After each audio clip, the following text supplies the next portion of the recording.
5. The world doesn't end. It just changes. Nothing you would notice at first, but inside your disgustingly weak husks of meat and bone and blood, inside there are changes. The light can find its way through the smallest of cracks. The light has been patient for so long, but finally the way will be opened. And everything will change. Don't worry, it won't hurt much. You probably won't even notice that it's happening until it's too late.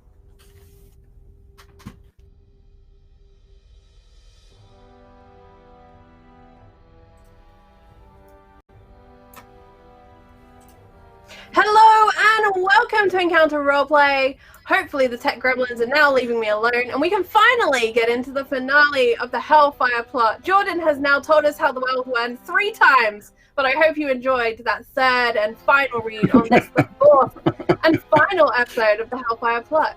Now I'm going to hand over to the ineffable Dark Mistress and Birthday Girl, Susanna Grace. Thank you, Charlie. Thank you. Very excited to be here. Very excited to claim that birthday TPK, as I have been promising for a few weeks now. But before I do murder all of these beautiful assembled people individually and horrifically tonight, let's have a little recap of what happened last time so that we're all fresh and we know what's going on. All right. So after exploring the underground tunnels and secret chambers beneath Heartholm, the gang stumbled across a large room in which there was a huge summoning circle and a strange sort of dais at the middle of it, on which laid a corpse with its chest ripped open and its heart and some of its innards missing. After teleporting inside the circle, to see what was going on, Lucius was attacked by the dead man, who turned out to be an elven man who seemed to have been ritually sacrificed, perhaps, in some sort of dark ritual. A kerfuffle, a scuffle, a combat, a melee ensued, and after some sock fighting, some desperately reading charts, some spells, and Zachariah disappearing through the floor with a what? The elven man was defeated and burned. At which point they decided to investigate the circle further to see if they could discover who or what or why or when, where, how made it. And they discovered, Lucius came to the conclusion that this was perhaps something to do with the demonic prince of change, due to the cold, the feathers, the blue. And Zara saw an image of a grand party. She saw blue, she saw cold, she saw steel. She heard cries of laughter and pain. They headed further and further down the tunnels and arrived in the cellars of the palace. On the night of the ball, the queen was throwing a rather big fancy shindig to announce her new consort. And they decided to grab some aprons, blend in, and act as serving staff. At which point they discovered, Seraphina discovered, that the queen was to announce her new consort tonight. An elven man from out of town, Frederick something. And there was to be a big, big spectacle.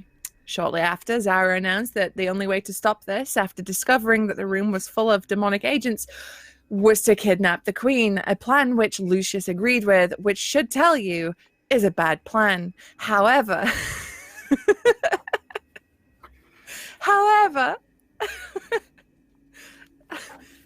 that was their best shot at the time before they decided to head back down to the summoning circle to see if they could reverse engineer this circle, see if they could pull the demonic presence away from the queen before they do anything so drastic as try to kidnap her in her own palace surrounded by her own guards and like 900 million demonic servants. So as they headed back, they heard a terrible thumping sound coming from the cellars. In a moment of tactical precision, Lucius opened the door. Zara readied a magical missiles and hit this thing with the spell, only to discover that it was the poor, sweet young Gilbert, the Queen's Guard that they had met and drugged earlier in the cellar, who had come and staggered his way back to the palace in a drug-filled haze trying to get help. He was summarily murdered, his spinal column compressed and crushed as he fell and tumbled at a horrible angle down the stairs. They did a big old whoops, stuffed him in a barrel of wine, and made their way back down to the summoning circle. And that is where we left them. We are the good guys, by the way. Good guys. I am but a humble servant of the light. I actually think, as this is our last game, and we've had a little break, let's go around very quickly and just check in on everyone's characters and who's playing who. Let's go to Jess. Who are you playing today, and how is she doing? I'm Jess. I'm playing Seraphina, Zara's older sister, and Seraphina's not doing too great. She's not super into this whole kidnap the queen plan. She mostly just wants to live her life and not bring the wrath of an entire palace down upon her. I feel like that's not an unreasonable thing to want, but suddenly Seraphina's the weird one. And speaking of weird ones, Lucius, played by Jordan. Lucius is very surprised by the path that the light has guided him on. Normally, he spends most of his days just on the docks, helping people, giving out food, just doing whatever he can to bring the good word of the light to the people around him. But if the light is guiding him on this more dangerous path, he can't say no. And the queen is probably someone who, if they help her, would help, further his mission of spreading the light, won't look bad on his. It's just good. He just wants to right? help. Yeah, he just wants to help. And just wanting to help, Zachariah, played by Jay. What? What? I've missed saying that for however many weeks it's been. So yeah, I'm playing Zachariah Tane. Basically, he's essentially a kindly old man who has just got caught up in this horrible mess and doesn't really know what's going on, and would never hurt anybody or throw murderous crows in anybody's direction. He's very kind and old.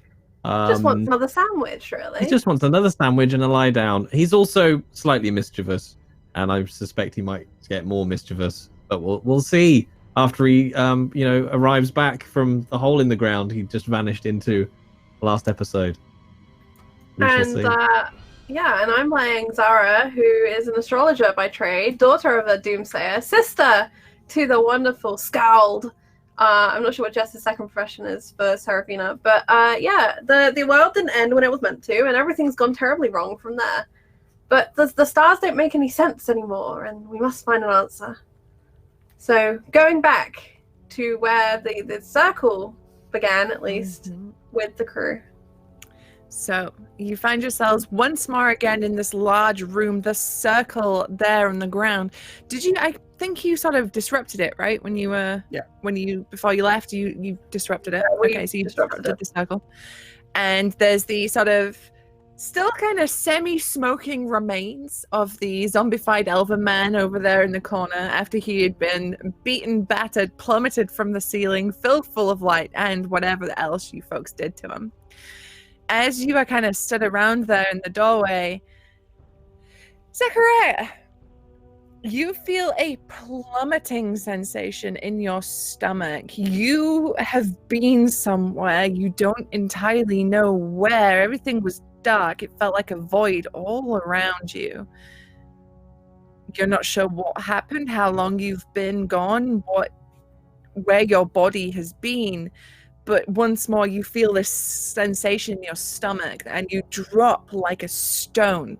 And before you all, Zara, Seraphina, Lucius, you see a thud on the ground as Zachariah appears below you.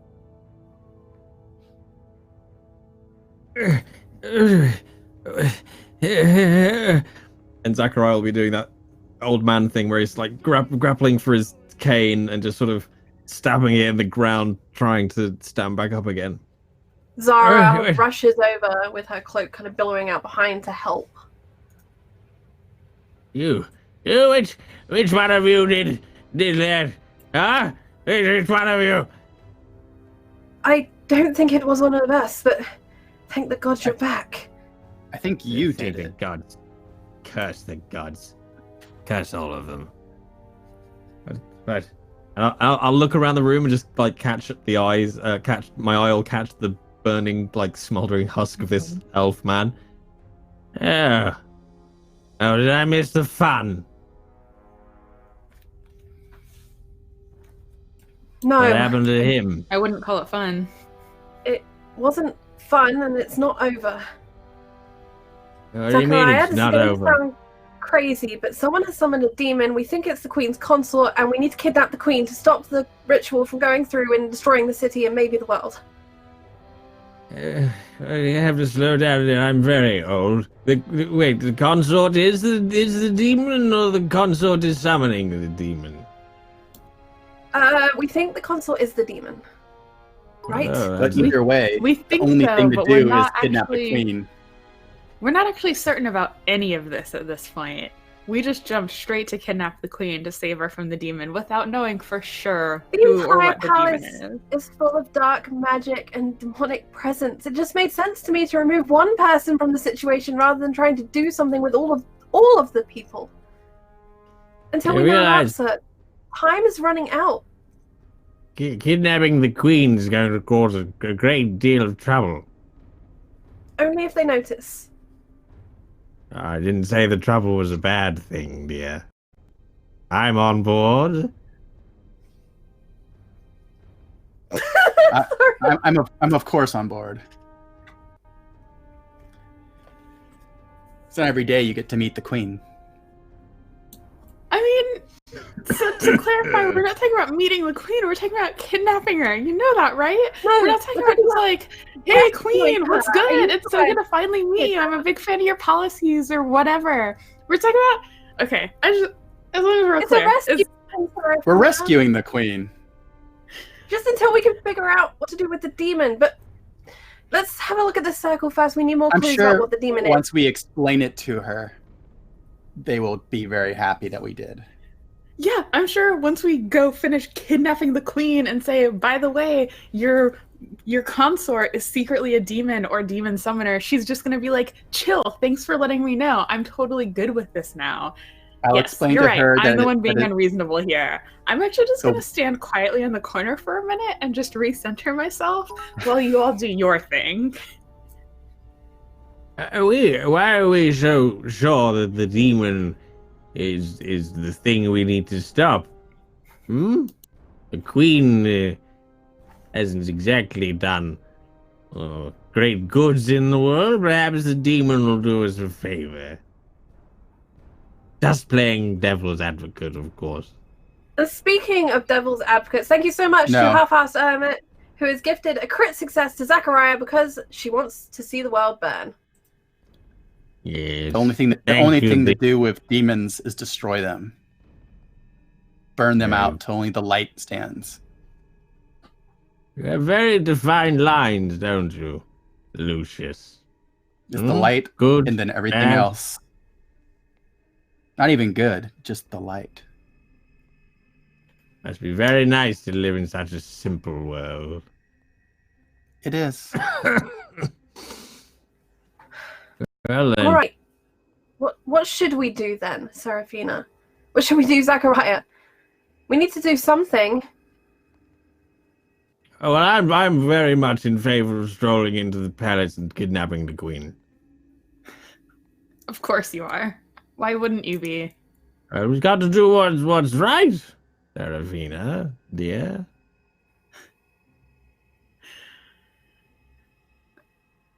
I mean, we could still try to figure out if there's a way to just like use the circle that summoned this thing to get it back to right here and away from everyone else. Like, I agree that we need to do something here, but I feel like jumping straight to kidnap the queen is a little dramatic. If that What would about work, even it would be just- fine with me.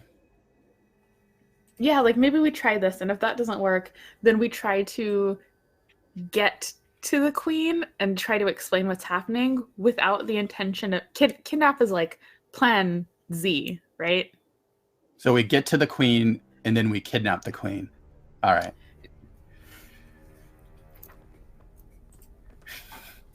Okay, yeah, that's fine.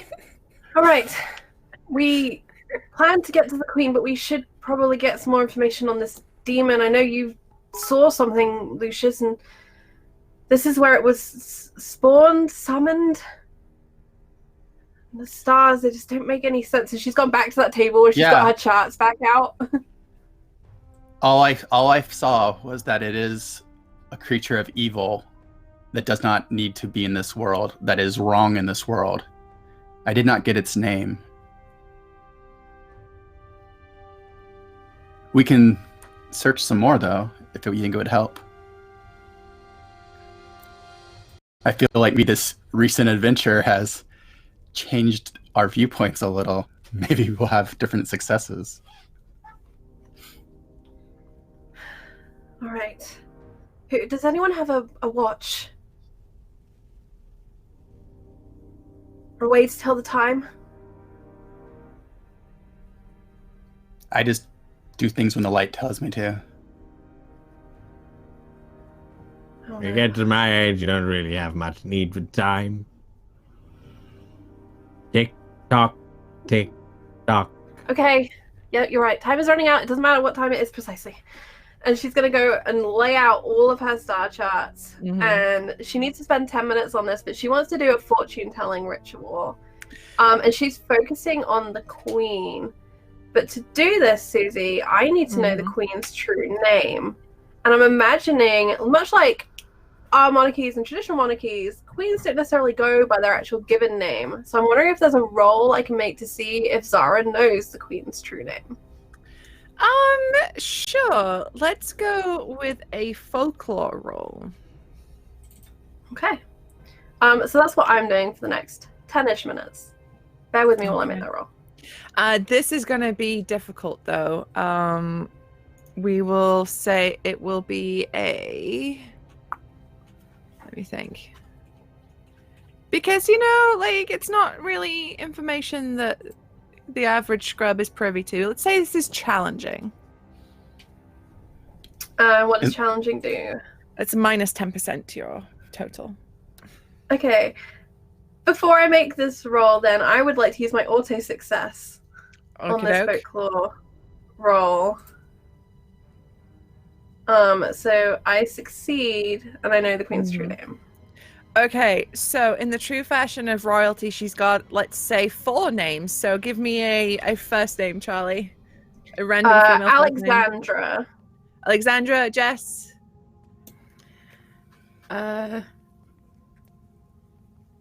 Corinne. Alexander, Corinne. Jordan. Gertrude. Gertrude. Ooh, good name. And Jay. Exalathor. Exalathor. Exalathor. The surname is gonna be fancy. Don't The put this shit third. in chat. The third. Alexandra, Corinne, Gertrude, Exalathor the third. Third of her name. Queen of Heartholm and various titles. Queen of the North. The That's me. North. Steady on. It's not gonna give my crown away. Okay, so you know the Queen's true name. But she and I'm goes gonna by frame this Queen as- Jane. I know it because my mother was a doomsayer and she gave the queen her own dooming. I do not know the dooming, but I do know the queen's true name. And so focusing on this name, I'm going to begin this fortune-telling ritual as I lay out my star charts and begin my calculations. So, as Zara begins to do her calculations, what are the rest of you doing? Lucius is kind of walking around the circles and stuff, kind of like letting his fingers trail in the dust and looking at it every once in a while and kind of like smelling it, tasting it. And he's just kind of like seeing if he can glean anything else from the way the bones are set, the way the angle of the feathers, all these different things. If it anything comes up in his mind again. Okay. So I guess that would be like folklore and scrutinize or something, whatever you think is best. Let's do another folklore roll because you have a rough idea of who this is for. But this will give you some. I mean, you know who it's for, but this will give you some more insight. So we're looking for a 54 on this. 55 crit success. Hot damn. Okay. So now you've got some more time to look at this, to look around and get a bearing on this. You are now certain that this is to either summon an agent of or summon the Prince of Change himself. You know that the Prince of Change wants to destroy all civilization from the inside out. And how he usually achieves this is through manipulation and playing people off one another. So having one of his agents or him himself posing as the Queen's consort, getting somewhere with that much privilege and power would be a very good way for him to achieve that. Do I see anything about that would lead me to know how to trace this entity or resummon it?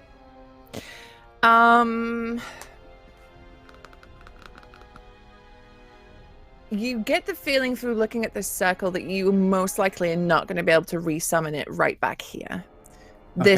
The thing now with your interference, with the destruction of that host body, this circle is basically done in usefulness in regards to returning this creature back here. Lucius looks up from what he's doing and dusts his finger off with disdain and looks at the others and goes, "It is evil."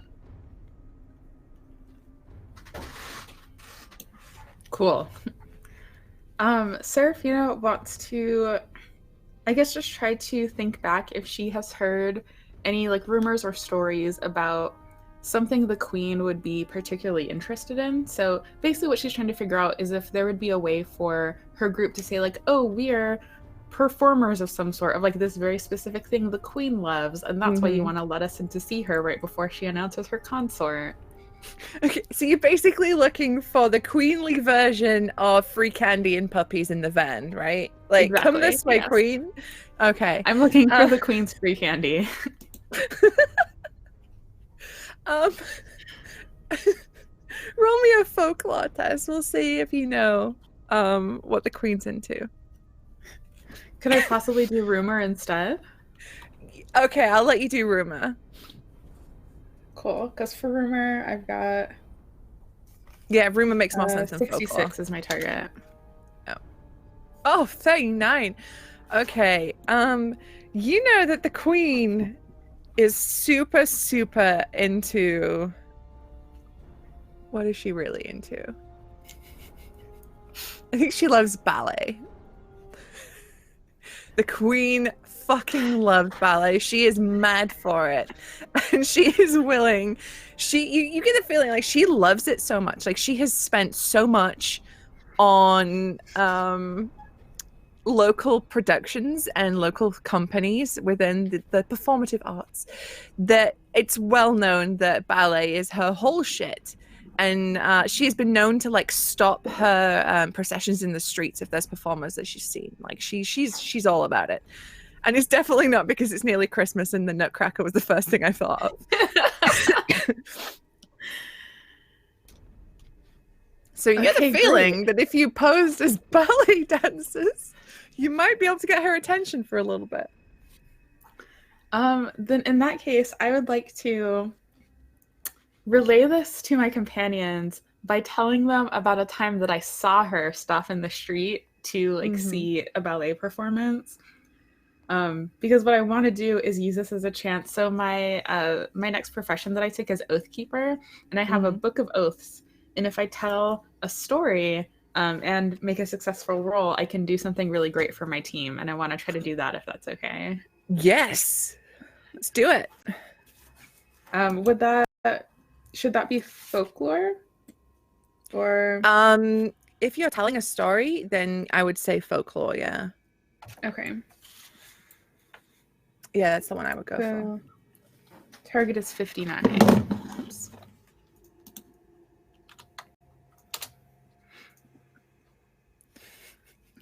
So, Cage in chat earlier did give me a crit success. That is true. So I'm going to use that real quick. Okie dokie. So you succeed in telling this tale about so I think it was like one day you're like in the city square, you're doing your thing with your drum, you got your dancer friend going on, and your dancer friend like starts doing some like modern ballet stuff. We're not talking like classic stuff. Like she's mixing an interpretive along with like, you know, She's doing some like Gene Kelly singing in the rain. yeah, she's going for it, right? She's really going for it. And But like the dream sequence in Singing in the Rain with the scarf. yes. She's really going for it. You're putting in a performance. It's just outstanding. And the queen was having a small sort of like little press thing where she was going to like an orphanage or something nearby, and she hears the drums and she comes by and she sees you, she sees the dancer, and you can tell she's enthralled. Her face just lights up as she sees it, and she actually gives you like a fair bit of money for the performance. I think that could be your story. Do you think? Yeah, that sounds great. It's a perfect story. So now all of my allies, you have the choice. You can either ignore any one critical fail, any crit fail skill test, or treat one fury die as a 6. Ooh. You're welcome. Please don't use it to kill me.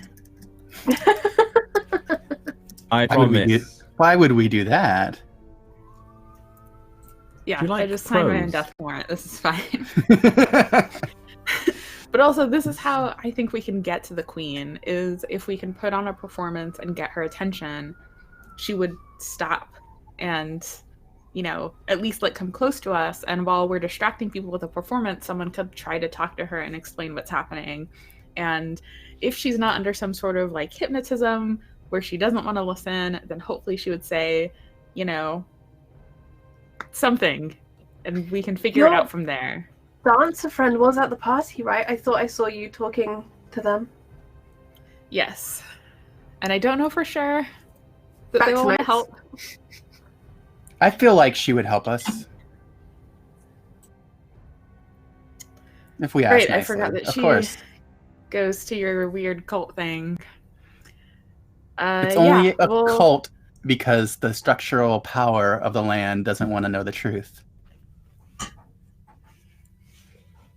But so Okay. no, I think Serafina, that is an amazing plan. We go to the queen as dancers and then we kidnap her. That is perfect.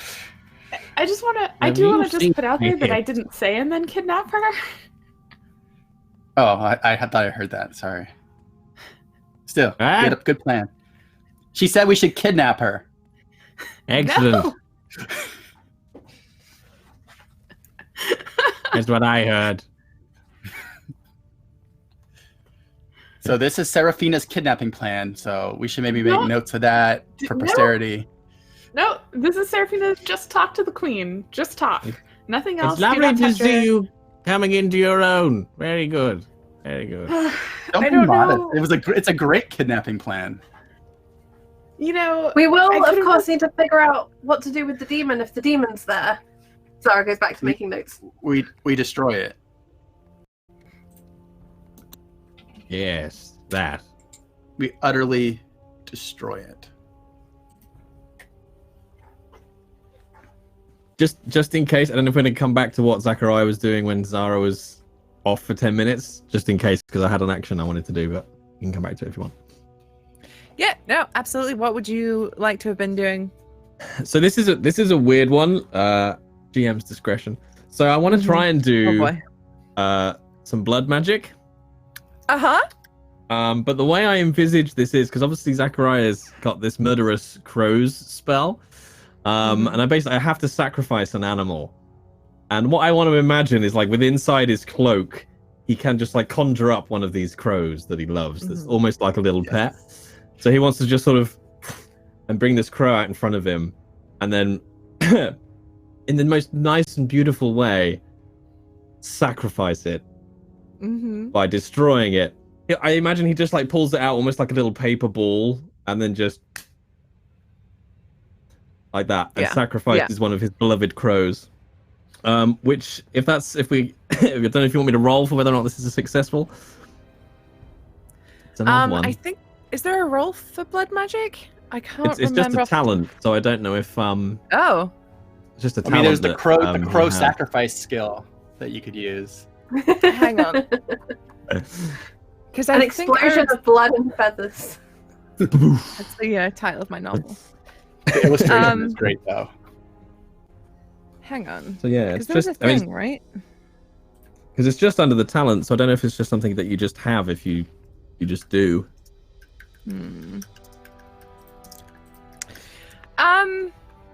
So what were you aiming to do with this blood Because sacrifice? what I get basically is if I sacrifice a beloved animal, I can cause any one foe to automatically fail to resist one magic spell within the next 24 hours.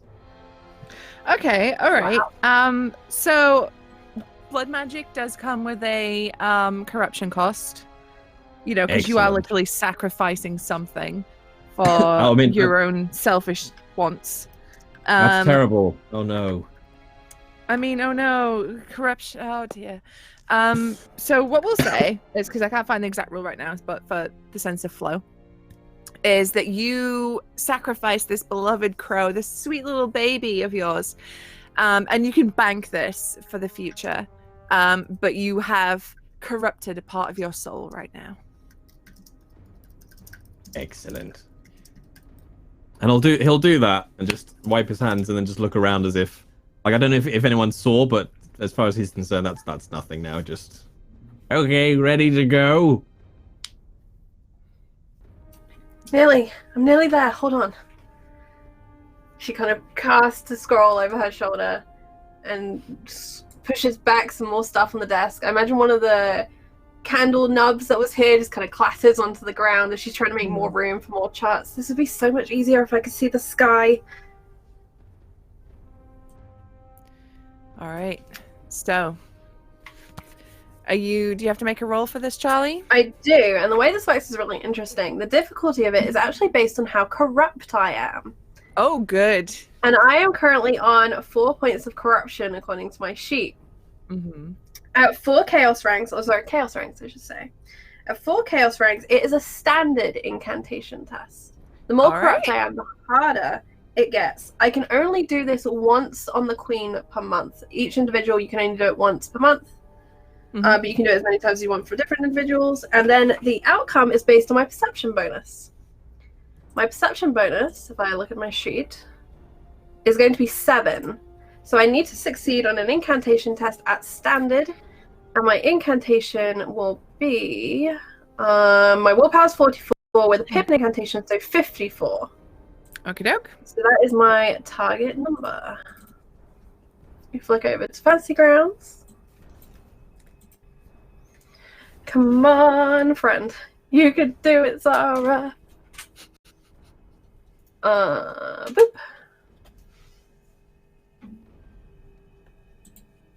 Not saying it. Give it a second. Oh, there it is. I would like to use one of our fortune tokens to reroll that pretty I was just about to say that is an option available to you. Oh! Holy fuck. And on a critical success, it does an additional thing. Which is on one of these pages. On a critical success using astrology, because you can use different divination techniques, you have deepened your understanding of the Vault of Night, having been exposed to something damningly enlightening. Perhaps a new star or constellation is revealed to you. Place 1 fortune point into the fortune pool. So the way I understand that is I'm gonna say, like, can we just have that token refreshed, Susie? That I spoke? Yeah, that's basically what I was gonna say. Just refresh that token. And with my perception bonus of 7, I want a tier 2 of fortune telling. The fortune teller's message is clear but incomplete. Important facts may be missing, but the recipient character of the ritual will understand it once it comes to pass. The character can automatically succeed 2 skill tests and apply that to any situation. The ritual that applies to the queen. But basically, I get a glimpse of the near future of the queen. It's not going to make complete sense to me. A part of it will be missing, but when it happens, it will make sense. Okay. So, as you're there, you're reading these charts, you're calculating these figures, you're closing your eyes and thinking of what the stars look like as you can't see them right now. You're brought to a vision of a beautifully ornate room. There's chaise everywhere. It's like very court of Louis, the Sun King. It's very fucking over the top, very bright, marble everywhere, gold everywhere. And you see the queen, she's laughing, she's joking, she has like a little glass of champagne in one hand, she's very finely dressed. You see the elven gentleman sort of seated next to her, very an appropriate distance, but he's kind of shuffling a little bit sneakily towards her, he's kind of edging that thigh closer, and he takes her hand, they have a little giggle, and she's out there, she's doing one of these. Your vision is then brought again to back in the big ballroom. You remember the grand balcony upstairs where there's the huge window and the viewing platform, and you see fireworks off in the city, and then you see the queen's face, and only the queen's face, and it is lit by blue, and her expression turns from that of amazement and wonder at the fireworks to pure abject horror. And you feel that cold seeping into your bones. The demon is with her, but not in its true form yet. The fireworks. That's when it all ends.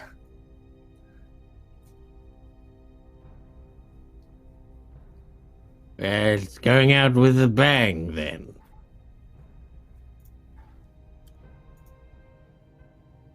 Lucius looks around everyone, and he's usually kind of like, seems like he's just going along for the ride, but now he's like, why are you all doing this? I know why I am.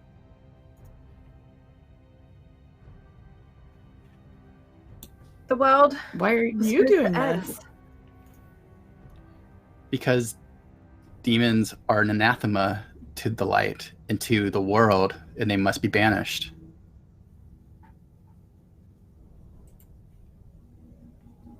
The ruinous powers cannot be let to have a stranglehold here amongst people.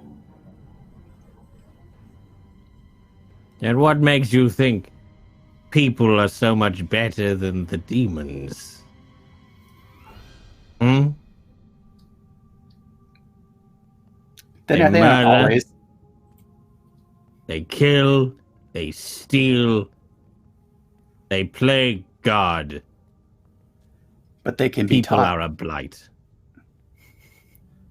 They can be led. They can be transformed by the power of the light. You mean they can be controlled, like a caged animal? No, only shown their true potential and allowed to be what they always were meant to be. Yeah, trust me, boy. I've seen what people do when they're allowed to reach their full potential. Demon may be doing us a favor. Only one way to find out. Yes. Let's rescue the queen.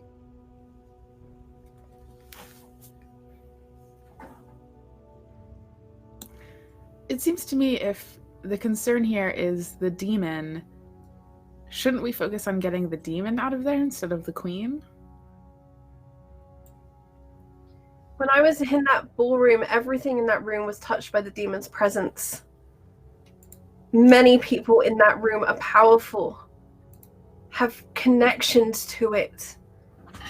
I don't think it's that easier to just move one mortal person. At least it would give us time to then deal with the demon. Everything I've seen, it's time, it's ticking down, and time is changing. The world was meant to end, and it didn't because people changed things. People messed with how all of the orders said that the world should be. Well, we can try my plan to get close to the queen, and if the demon is possessing or just is the consort, then I imagine this elven man would be with her when we stop her, and we can try to see then what we're able to do. Maybe Lucius can push the demon through his doorway thing, or maybe we can use that to get the queen out of there. But either way, I think we should assess once we actually see the queen and her consort. Yes, assessing is the first step to getting the queen. Don't know why I keep trying.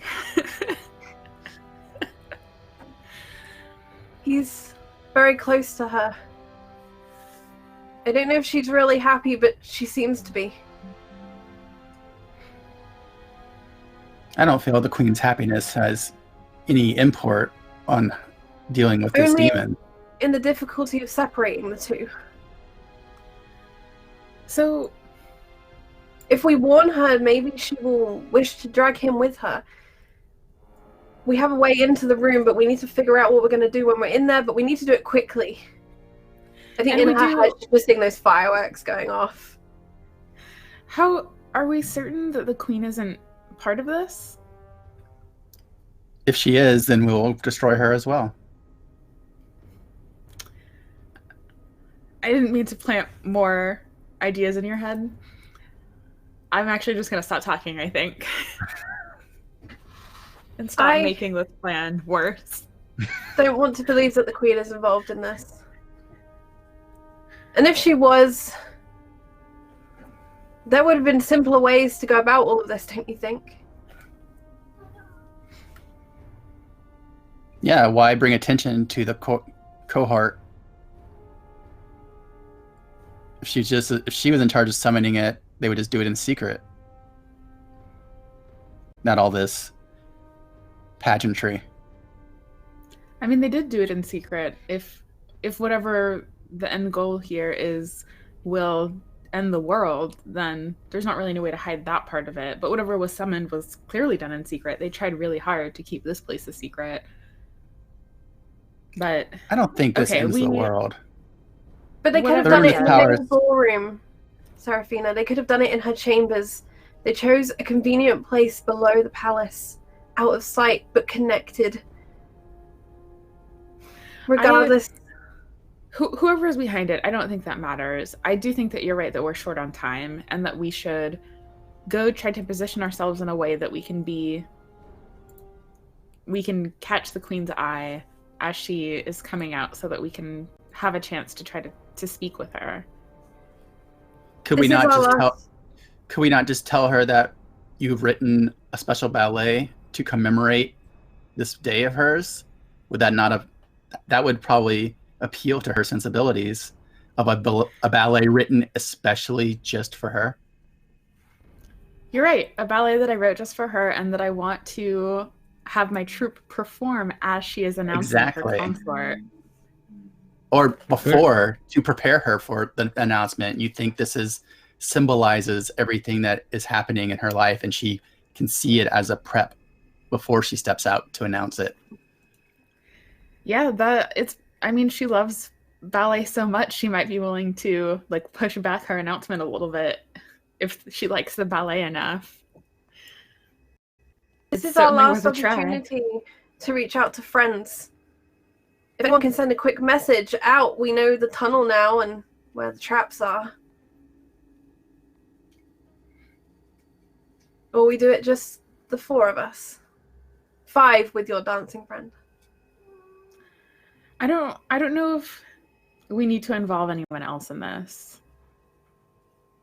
I think we are walking into something really bad.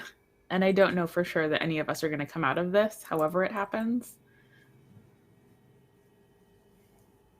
And if all we're saying is that I have a ballet written to like tell her about, we don't necessarily need to come prepared with a dancer. I can let her know, like, my dancers are all here. Just say the word and I'll gather them for you. And my congregation knows what they should be doing at all times. The light guides them. We don't need to send word. Terrifying. Lucius, After this, Zachariah? Seraphina, after this all, you must come down and listen to one of the sermons. I think it'll change your Oh my mind. gosh. I would love to, but I'm actually busy that day. I already made plans. It's all right. The light finds a way. Zachariah, All right. do you know anyone that could help? To be honest, when you reach my status of later years, you tend to be short of friends and allies. That's posh for no.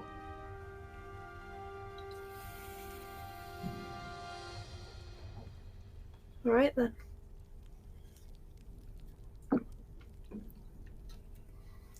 One last look around the room, Susie, to see if there's anything that catches her eye that could be helpful in any way. Any sign? I'm looking particularly for anything because people summoning demons are going to have protections for themselves when they're bringing something into the world. Any signs of a weapon or an item, any shard or scrap that we've overlooked. Okay, roll me a scrutinize check as you're scouring around looking for anything That's a and success. everything. That's I a rolled a success. Against a 58. Okie doke. Okay, so you searched this room. I mean, you'd already searched it for, and you swore you'd found everything you could have found.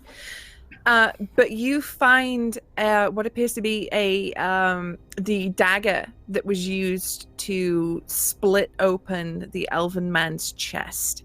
It is dark now and sticky with his blood, but it appears to be still quite sharp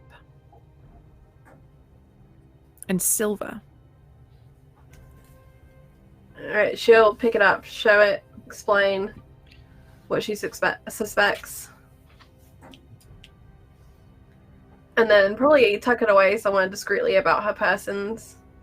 I imagine, her cloak has a lot of different folds and pockets in it, so she'll tuck it into one of those. Back upstairs then. And she wonders how the Hell Beast is doing out in the streets. I wonder how he is doing too. All right. Just That was a sounded couple of really loaded frightened. statements. It pans to the Hell Beast. He's like on like a gray rooftop, just kind of like looking at the sky. The wind's ruffling his many tentacled hair. Coldplay playing in the background. Teeth shining in the moonlight. Anyway. Shine for you. See, I thought it was somewhere out there.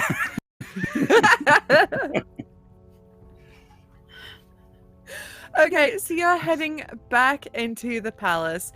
Okay, friends, how in the entire fuck are you gonna get up to the queen to pull off this big deception?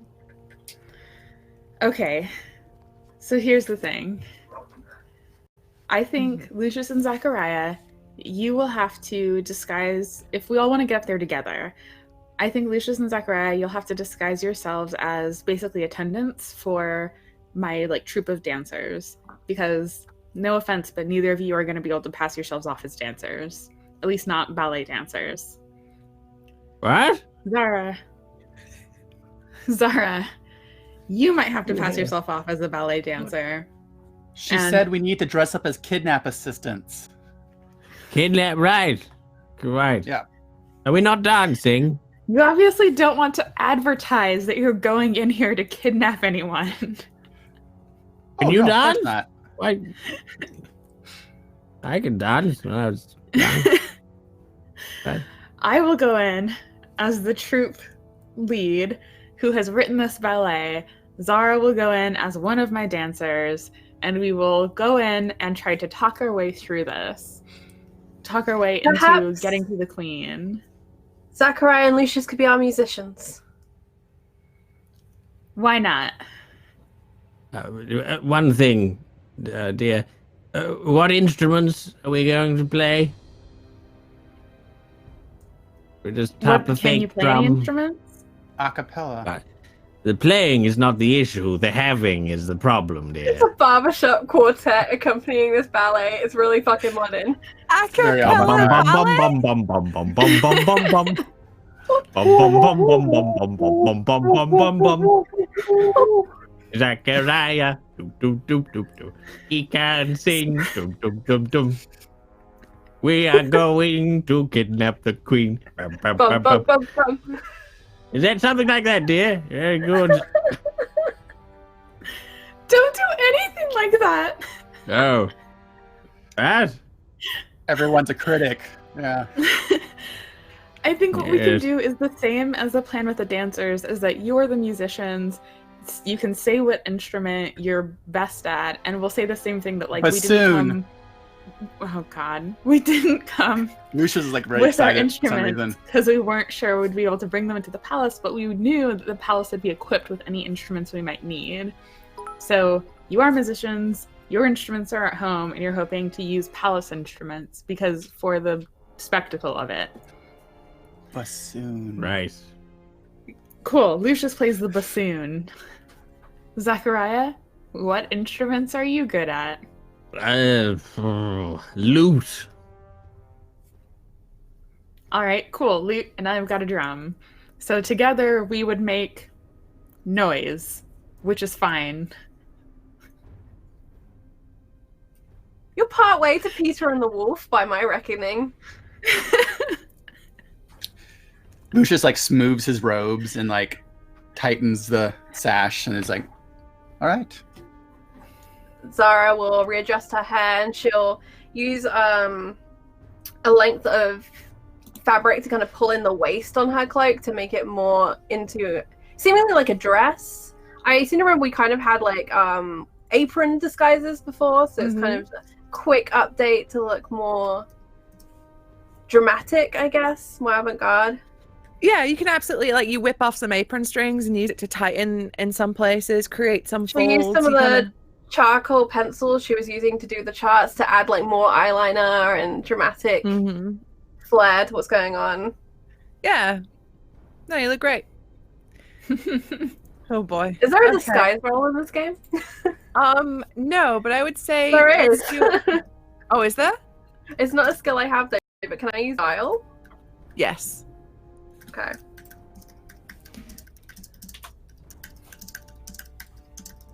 I succeed. Okie doke. All right, so you look fabulous. Serafina, your sister, just looks outstanding. She looks like she could be a dancer. At least one Excellent. part of your plan looks okay. Cool. The rest are musicians. And she they're- genuinely looks like she believes in your plan. I'm glad someone does. All right, I think Bum bum bum bum bum bum bum bum bum bum. Bum bum. it's going to be tough to get to the queen because we are nobodies, and there are lots and lots of guards probably between us and her, and she has no reason to come down to the ballroom because she's up in her private quarters and will do her announcement, I think, from her balcony, which is also away from us. So we have to get up to them somehow. And the best As lies often incorporate the truth. We could tell her who our mother is. And it's only a good thing to have a blessing from a soothsayer's daughter on the eve of your wedding announcement, right? A blessing by form of dance? Yes, that all sounds Zara like a tries to be thing someone helpful. would believe.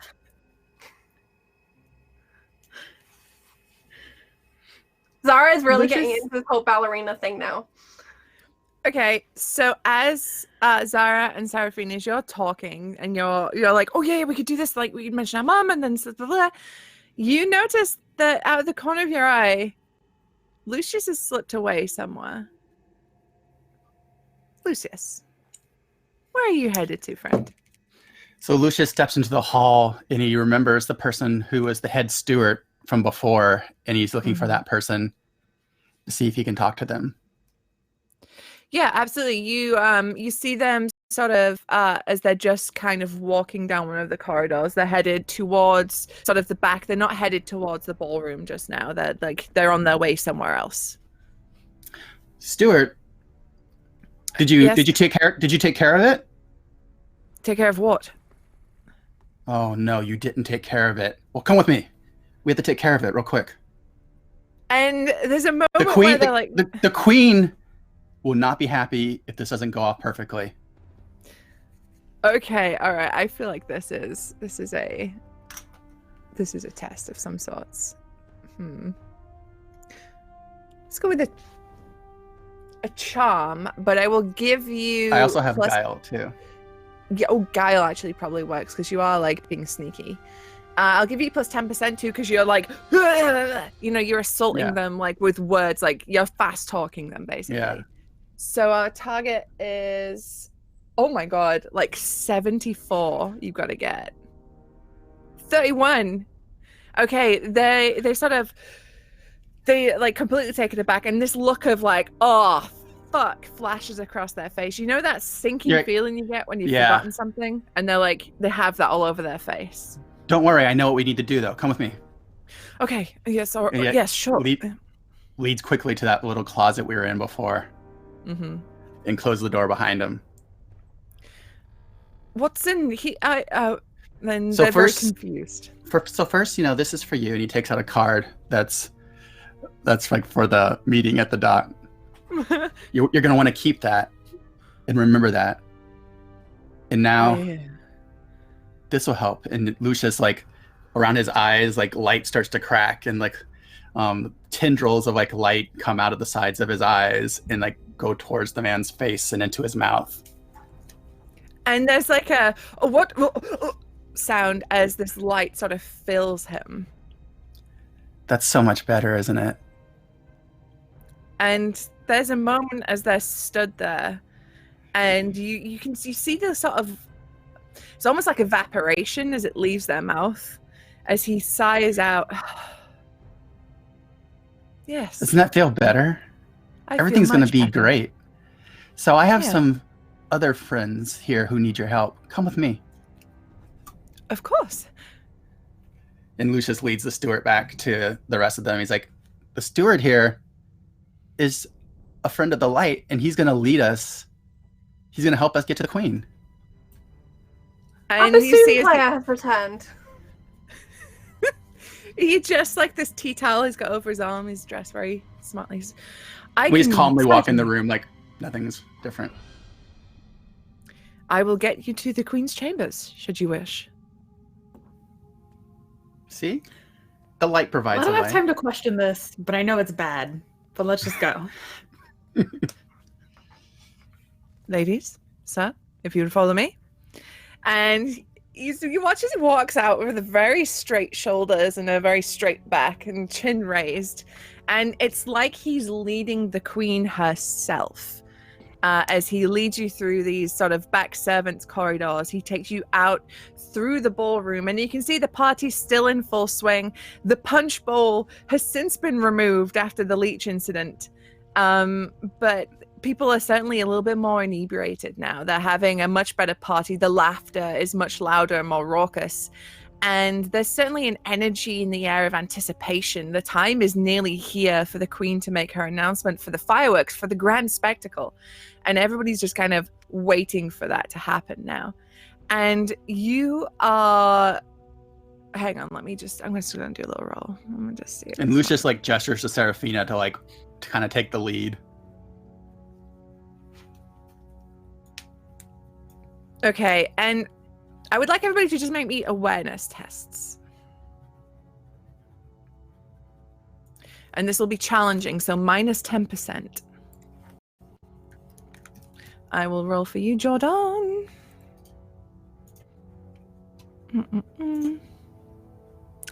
Oh, you crit fail. I succeeded.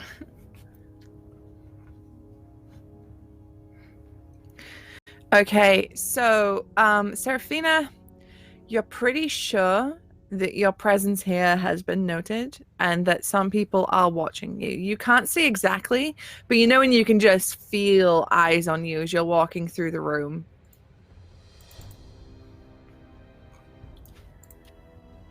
Does it seem like anyone is following us or anything? It doesn't appear like they're following you, but as you sort of walk and you're trying to do it low key, you kind of like look out the corner of your eye, and you definitely see like one woman look at you, and then she turns and with her fan in front of her mouth talks to someone stood next to her, and they both kind of look over it at you, and you feel the eyes around the rest of the room too. Cool. Great. We should, Serafina leans into the steward and says, we should pick up the pace, but also be as subtle as possible. If there's any way to get us to the queen without running into other people, that would be ideal. Of course, ma'am. Just one moment. And his pace picks up and he leads you kind of out through the other side of the ballroom and again up like a servant staircase that avoids the main grand staircase that's at the like back of this room. And he leads you up to the west wing, which is where you know the queen's private chambers are. And you're basically stood on the other side of a beautiful paneled door, and through it you can hear the polite chatter and light laughter that's going on inside. There's a small sort of chamber musician in here playing a harpsichord. It's very bougie, it's very posh. And he basically stands at attention waiting for a signal from you. We've arrived, man. Is there anything I can help with? Yes, if you could, steward, as subtly as possible, go into the room and request as private as possible an audience with the queen to discuss a celebratory ballet written just for her to celebrate the announcement of her consort. Subtly as possible. I see. And who should I announce you as? And she kind of like looks over to Zara and says, the daughters of a doomsayer. The daughters of Antigone. I see. And he sort of straightens up again, makes sure everything's in position, like little bow ties, like slicks the hair back before he heads through the door. And he is gone for what feels like a very, very long time as you're stood here. And, sorry, excuse me. He steps out again. I'm just going to make a little roll here. Okay. He steps out and he says, Her Majesty has heard your request. Unfortunately, she's just preparing now for the great ceremony. So we'll be unable to receive you at this time. How many people are in the room with her right now? 4. Can you tell me who they are? Of course. Frederick von Holtz, her soon-to-be-announced consort, and two of her ladies-in-waiting, and another guest. I'm not entirely sure on their name, but local nobility. Ask Her Majesty if she would bring her 2 ladies-in-waiting. It is important that she sees the dance before the fireworks. And Zara is going as spooky as she can. She's like, felt all the blood drain from her face. Her eyes are wide and fixed. Okay. She's using every trick she's seen her mother do and every trick she's had to do on the street to really sell her astrological readings. Okay, so let's do a roll for this. Let's do a charm roll. Okay. Jess, can you remind me of the benefits of your story that you told earlier? I was just looking at that. Yes. you may either ignore any one crit fail skill test or treat one fury die as a 6. Okay, cool. Good to know. And it was a charm test, Susie? What was the difficulty on it? We will say this is just a standard difficulty, as you are like throwing in your. Actually, no. Yeah, standard. Okay, so just flat roll. Just flat roll. All right, 42 is my target. Reroll.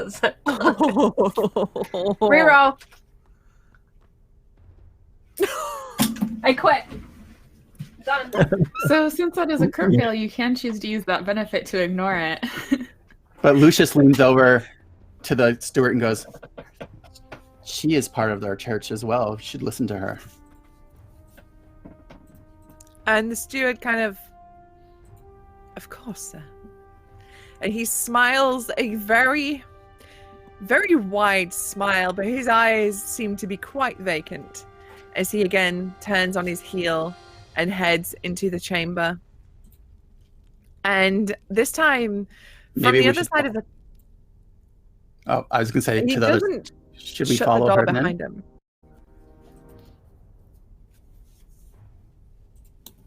I mean, we shouldn't barge in there just yet. If he can get the ladies in waiting out, we can go from there.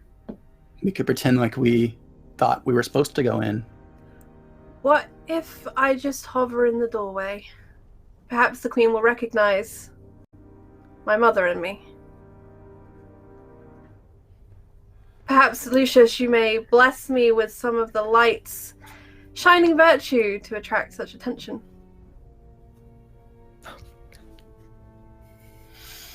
Zara's like, please make me look really spooky so when this bitch sees me in the doorway, she'll believe whatever's coming out of that guy's mouth. Lucius is like, I cannot make you falsely of the light. You have to be fully of the light. And I'm not sure you're ready. Zachariah, can you do anything?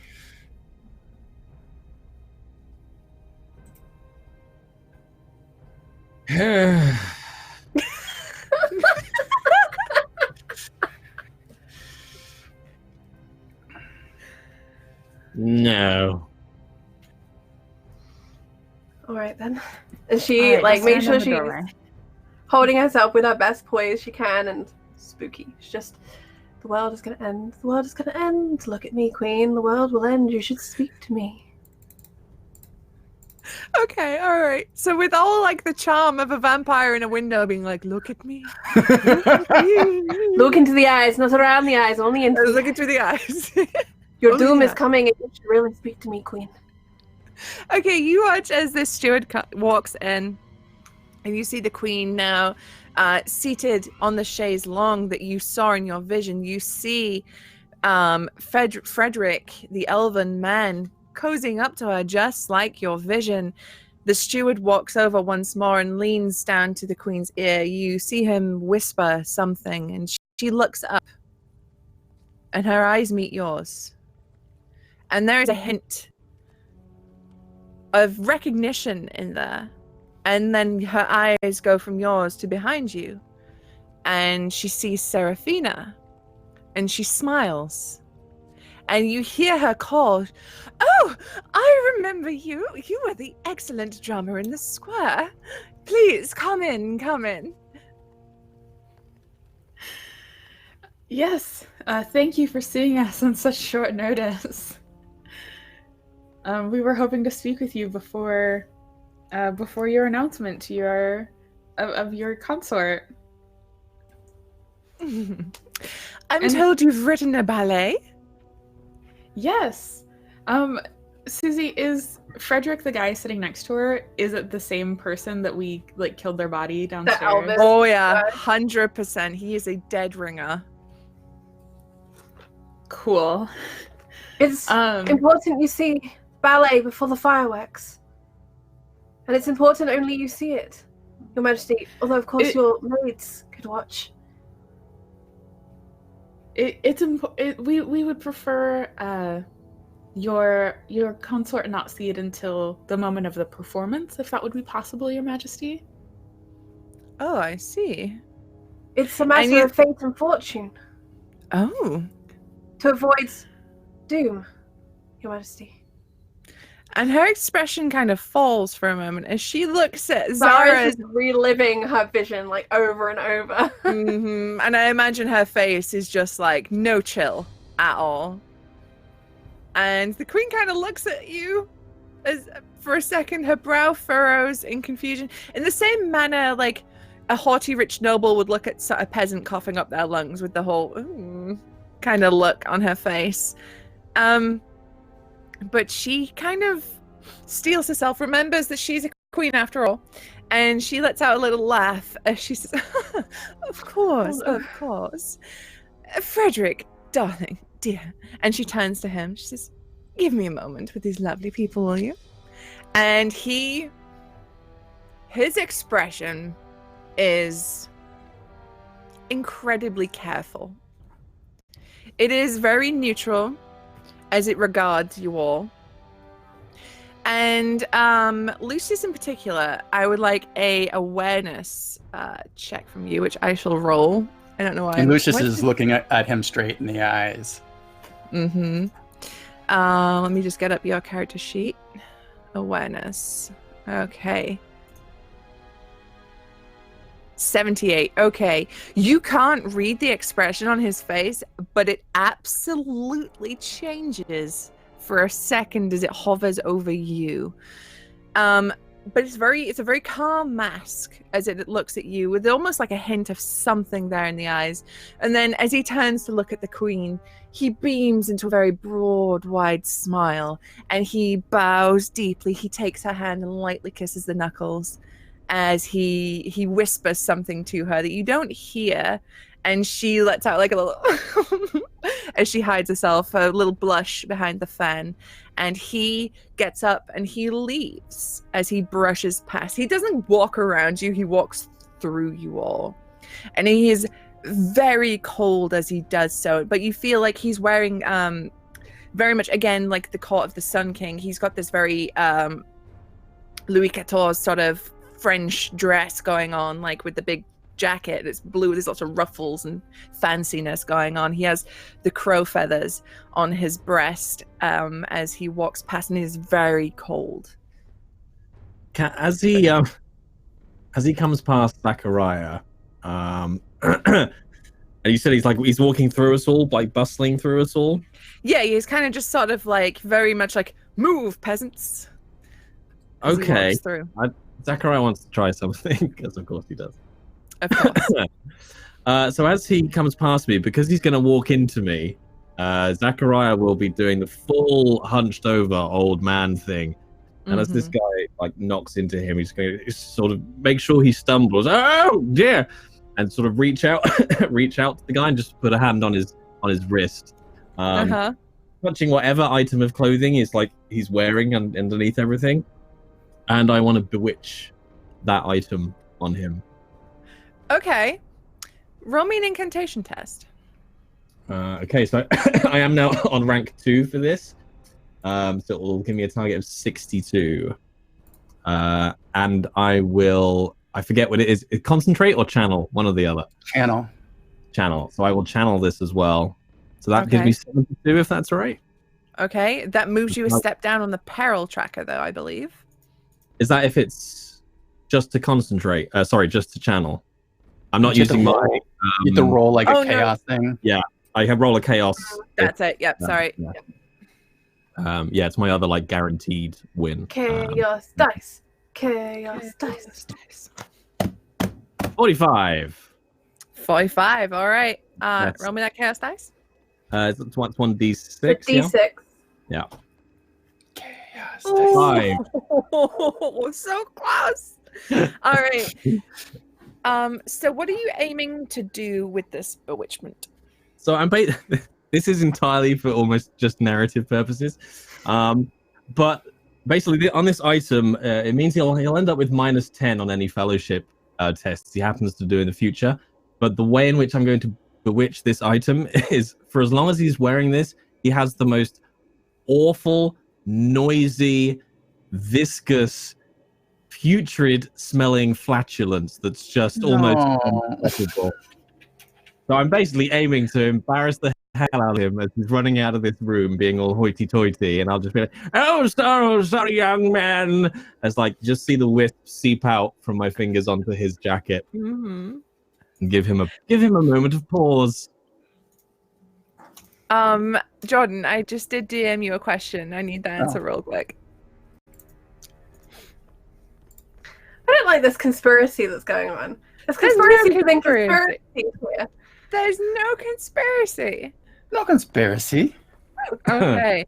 So, Zachariah, you know, as you do your whole and you do your bewitchment, that's very top tier impressions here.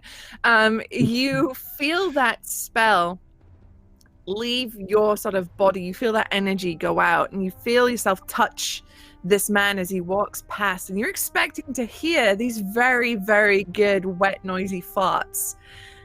But as he brushes past you, nothing happens. He carries on striding with his chin raised high, and he kind of looks over his shoulder at you, and and as he leaves.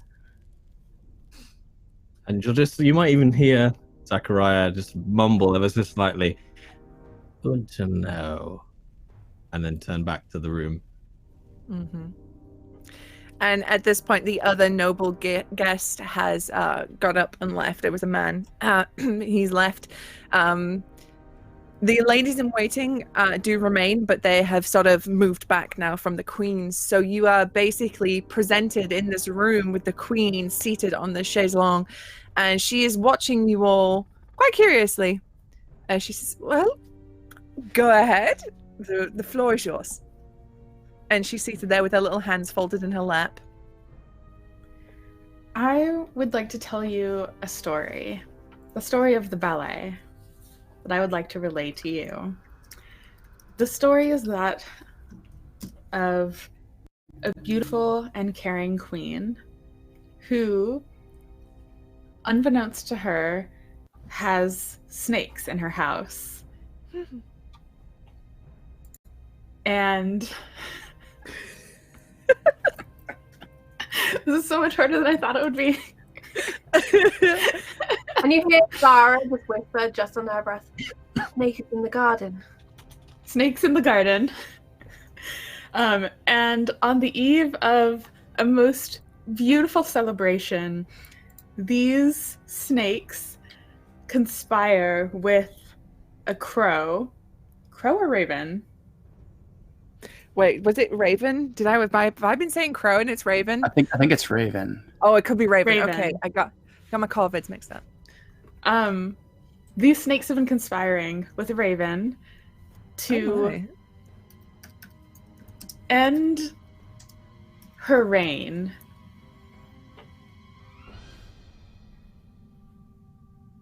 And they wear tightly masks. Seraphina's doing it much more smoothly than this. This is all Jess and not Seraphina. I love that in the background you just see Zachariah wandering off like, "Where's the loot? Anyone got a loot?" Just wandering around. The chamber musician in the back is really trying his best to play it on the harpsichord. Like he's trying to do some sort of melody in the background. Hold on, I can do this shit. Why am I doing this the hard way? Sorry. Yes, but some the ravens and the snakes conspired to try to end the queen's reign. But the queen, because she inspires so much love and loyalty in her subjects. Yes. The subjects attempt to save her by telling her that the snakes have brought a raven into her house who means her harm. And basically what I'm trying to do is weave this story as a skald / oathkeeper in a way that she would understand the meaning behind it without giving it away to the other people in the room, because I don't know their deals. Okay. So roll me that folklore test to do the story. Hold on though. Since Can I'm Sarah use an assist spinning- action as well? To add in spooky little dooming chimes? Since I'm spinning a tail, can I use my worldly ability to use rumor instead and get a plus 20 base chance? All right, just because it's you. I'm feeling terrible.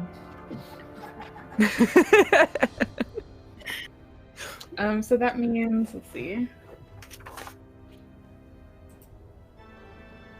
Oh, it's off That again. means 86 is my target. All right. 67, nice. Okay. So as you're telling this tale, you can see the queen is actually rather really getting into the story. And despite everything happening around you with like Zachariah walking off in the background. No idea what Lucius is doing, but it's probably spooky. And this poor chamber musician in the background really trying hard to like give you some accompanying music with Toccata and fugue on organ somehow. She is kind of wrapped in the story. And she sort of leans forward and says, "And how does it end?" Well, the ending is left open for audience interpretation. But the celebratory nature of the queen is the focus. And we have come to ensure that that celebration is not tainted by the raven. Oh, I see. Well, that was quite an amusing little story. Thank you. But does she get the symbol since I passed my rumor test? Roll me a hang on, let's scrutinize test, and you can see what's going on. Target is 47.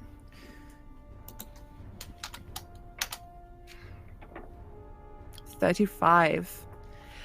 Okay, you get the feeling that the message has sunk in, but she's keeping up a sort of a mask, trying not to reveal it on her face. She's definitely got a very calm, considered expression on her face. I see.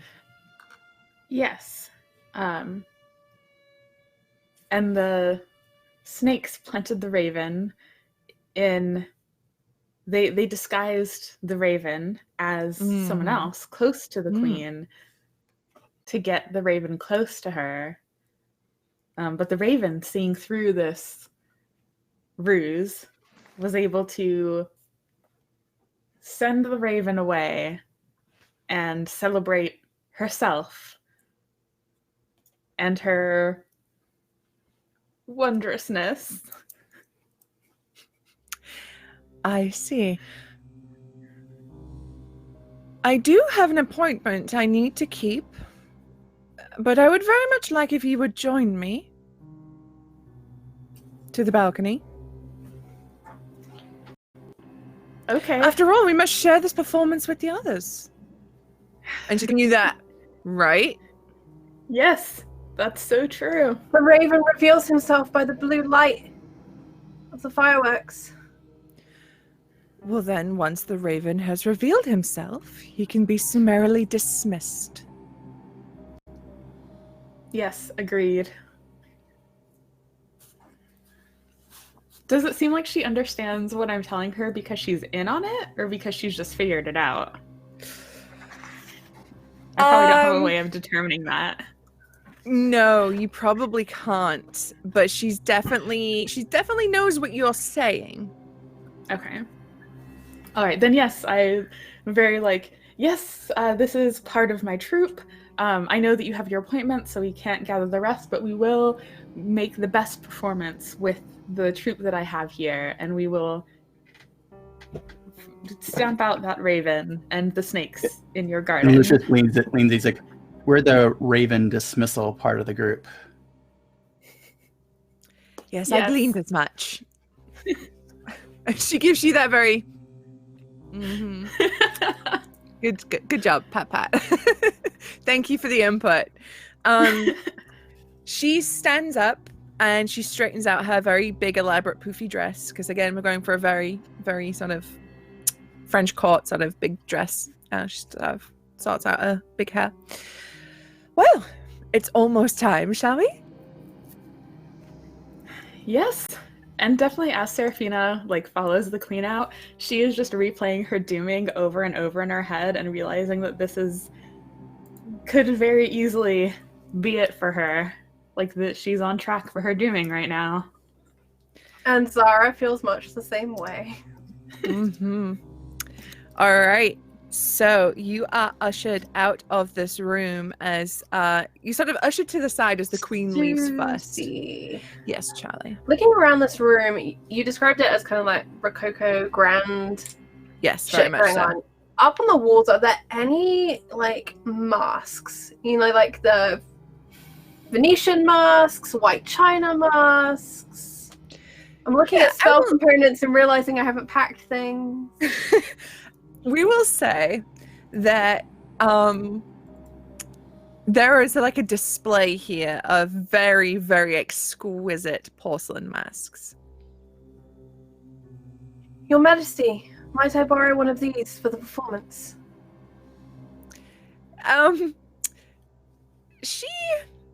She hesitates for a moment. She says, "Of course, they were rather expensive. Take care with it." I shall pay the price should anything happen to it. Yes, you shall. Okay. Thanks. Okay. And so, mask acquired. Is there anything anybody else would like to do before this goes on? Nope. All right. So, the queen leaves first, and you are sort of ushered, not walking with the queen, but you're sort of taken to the balcony through a separate sort of way. She has a little procession she has to do first. She's got to do her schmoozing.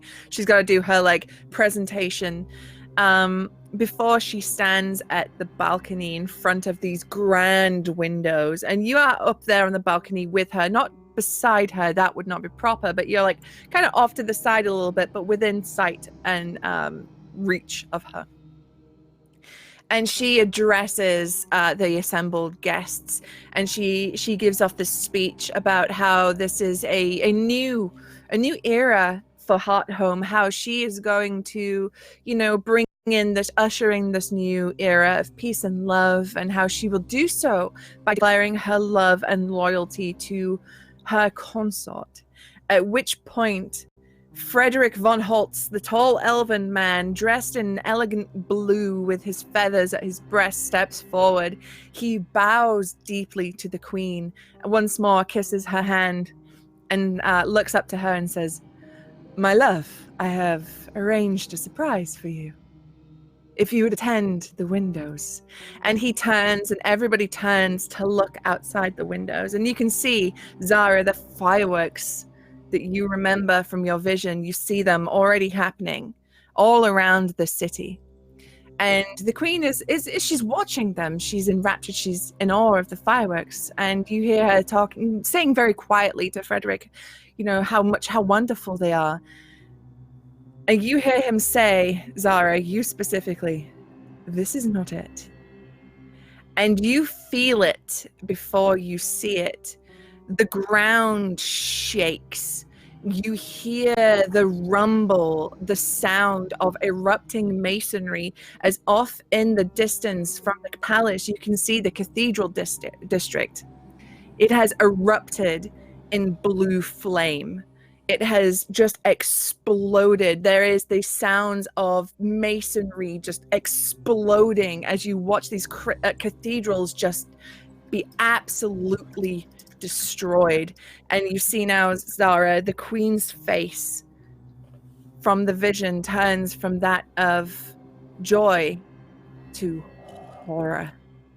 and she pulls her hand away, or tries to, but Frederick has her gripped tightly. And I think Zara, just beyond her control, lets out a really pained cry watching these things be destroyed, knowing a lot of things and people associated, and this being, an accumulation of that vision. And she kind of rushes forward against the balcony to really squint out to see what is actually happening out there. Mm-hmm. Almost forgetting the whole demon queen plot. As you rush Seraphina, forward. Oh, sorry, no, go ahead. I was going to say, Seraphina immediately turns to Lucius and says, "Okay, now you're up. Get her out of there." But Zara, as you rush forward, you can hear the screams of the people below in the palace, but you can start to hear the screams of the people outside. You can hear the bells. You can see these flames just engulfing that district of the city as it begins to burn.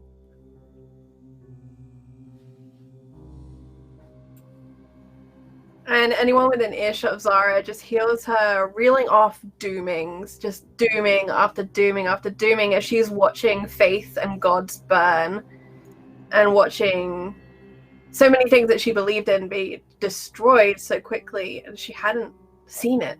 She hadn't known. And questioning, is this the end of the world? But she's just completely lost and transfixed on this spot. Mm-hmm. Okay, Lucius and Zachariah, you can see now the queen is horrified. She is crying, but she is angrily trying to tear herself away from Frederick, who is sort of staring at her with this glee, this manic glee on his face as he's saying, "I promised you, my love, I would change everything. The church was too powerful. They'd taken so much from you, my love, but I brought it back. I've made it yours." And he's just reeling off this crazy speech. Is there anything you'd like to do? Yeah, so Lucius just kind of walks forward, his finger trailing the air with little every once in a while, it's almost like there's an invisible wall that he's just bouncing his finger off of, and every time it touches the invisible wall, a little slit of light appears in the air, and he walks forward, and he, right next to the queen, he just brings his finger down, opening up a door, and goes to shove her sideways into it. And if he won't let go, he's going to slam the door shut on the guy's arm. Ooh, okay. So we need the incantation test for the door, right? To see if it. So let's roll. We leveled that up, so I don't know. Yeah, I got you. Okay. Oh wait, I did it wrong. Hold up. Fired. No. Rip. I feel like I liked 11 better. So 73 is not a success, unfortunately. Can I re-roll it? You certainly can if you'd wish to use a token. Yeah, and I want to channel it too, to help. Okay. All right, so we're looking for a What are we waiting for? 77.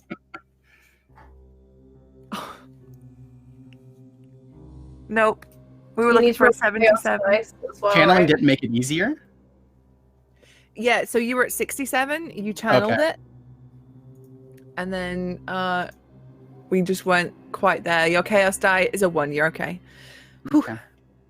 So you attempt to make this door to push the queen through, slam it shut on this demon's arm, but it doesn't happen.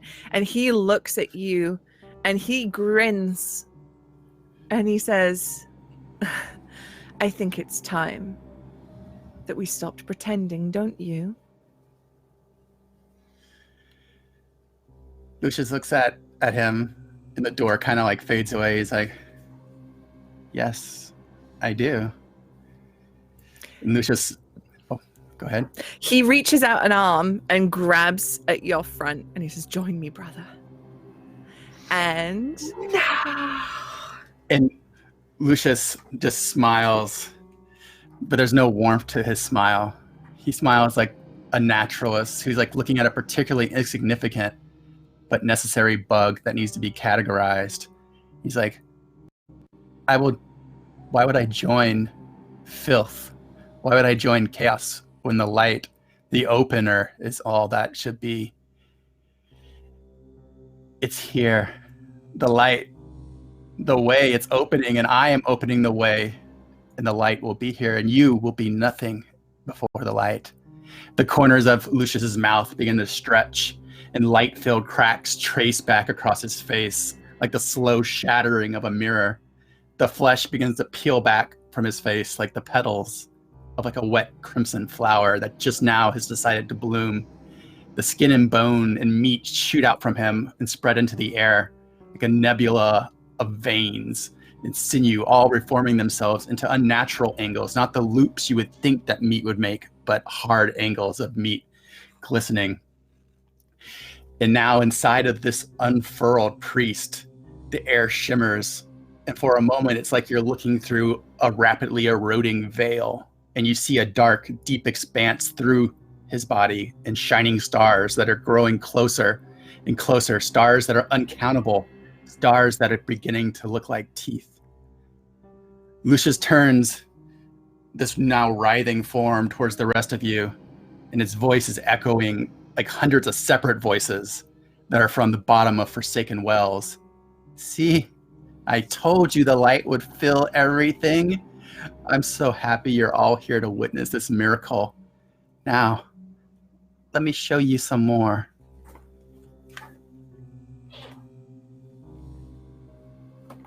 And with that, I feel like we should maybe do some initiatives. Huh. CD, watching green room chat. Yeah, I see it. Okay. I got it. I got my plotting going on behind stage. I mean, not plotting. Yeah. No plotting. No plotting. What was Plotting initiative? So there should D10 be... plus your perception bonus, That's it. I think. Hang on. It's on the second page. Yeah, Sorry, there it's is 3 like plus a... perception bonus. And then you roll a d10. So let me Chat, just roll. Lucius is not evil. He just is filled with the light. Yeah, the D10 plus perception bonus. Plus 3. Oh, okay. Yeah, sorry, it's on the top of page 2 in your character sheet. I like to think that the air around the two, the cohort, and Lucius is like doing that anime like rushing thing where it's going in circles as he grabbed his shirt. Absolutely. Little bits of things are rising off the ground. Yes. All right. So, that's an 18 for Zara.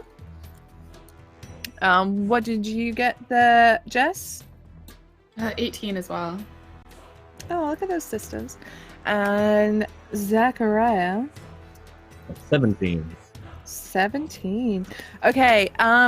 So it's usually the highest agility AB that goes first in a tie, I think, for initiative. So what is your AB? 6. 6. And what's your Zara? 3. 3. Okay, so Seraphina is first. And then Zara.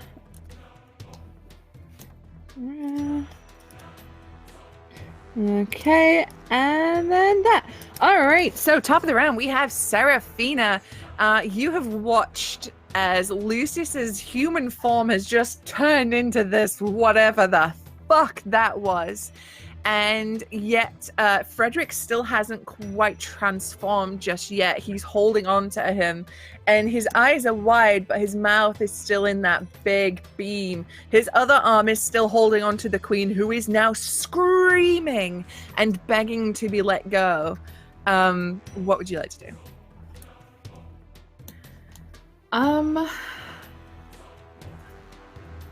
I mean, not hurt the queen ideally, but sorry, I'm trying to decide if this would be a dirty trick. What I'd like to do is toss the rest of my oil pot on Lucius and then try to set him afire with my lantern. Okay. Okay, let's do that as a dirty trick. Yeah. Because it can be, you blind him with the goop, and then But where are my eyes now? that's true. Where are his eyes now?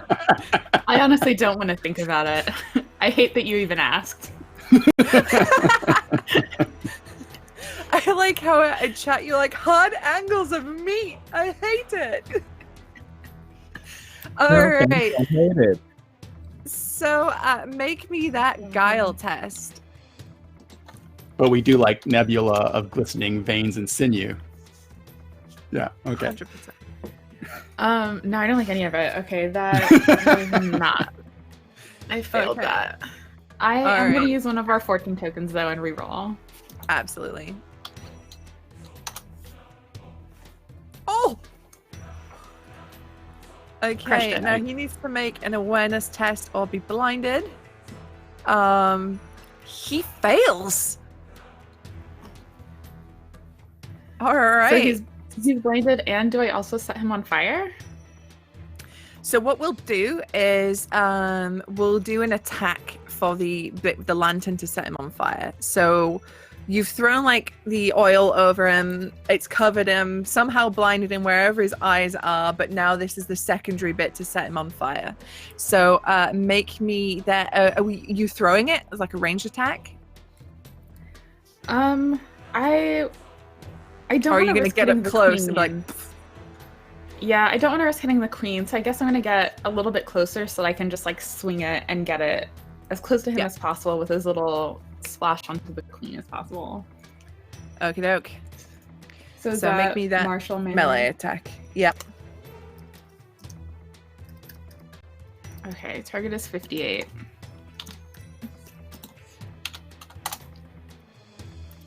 Oh! Okay, hey, John, would you like to parry this? Yeah. Alright, so he's gonna try and parry this away. So combat based skill. Oh boy. Alright. He succeeds in parrying away. No, wait, hang on, he's blinded though. One sec. Cannot dodge, parry, or thingy, so you hit. I forgot we literally just did it and my brain was like, what? So not parried. So you succeed in hitting him. So what would your damage be for that? That's a good question. Is there like a set you on fire damage? Or should You it roll just a be like my D6. That's normal. You roll Yeah, a fury roll a dice. D6. I would like to use my thing from earlier to automatically make a fury die a 6. Okay, so that explodes. Wow. Okay.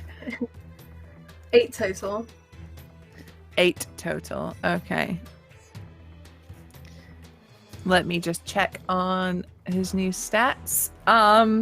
That's not going to get him past a damage threshold, but nonetheless, he catches. And you are now on fire. Radiator RPG tells us there are 3 types of fire. Oh. I think the fire's like dripping down through the open flesh body.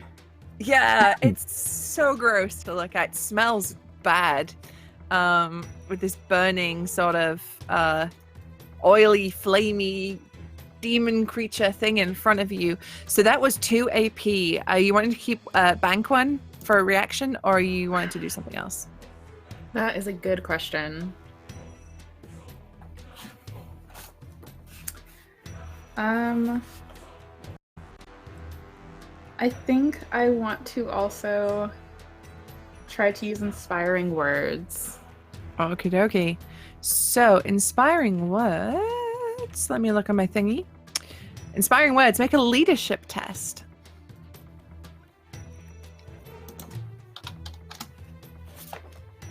Oh, there's no way that managed. No. All right. Okay. Oh, fire is page 263 of the core book. Bear with me 1 second. We just quickly look this up just to make sure we're doing it right. 263. Oh.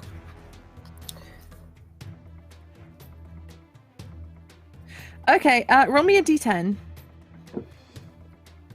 Seraphina. 3. Ooh, actually, no, it's not a massive blah, blah, blah. A 3. Okay, so again, unfortunately, it's still not quite enough to bump him over that damage threshold, but nonetheless, damage is done, and he's not happy about it. All right, Zara, you are up. Sorry, I was busy typing Bon Jovi lyrics in the green room. So. And Lucius is like, we are still have the same goals. Nothing has changed, except now we are standing in the light.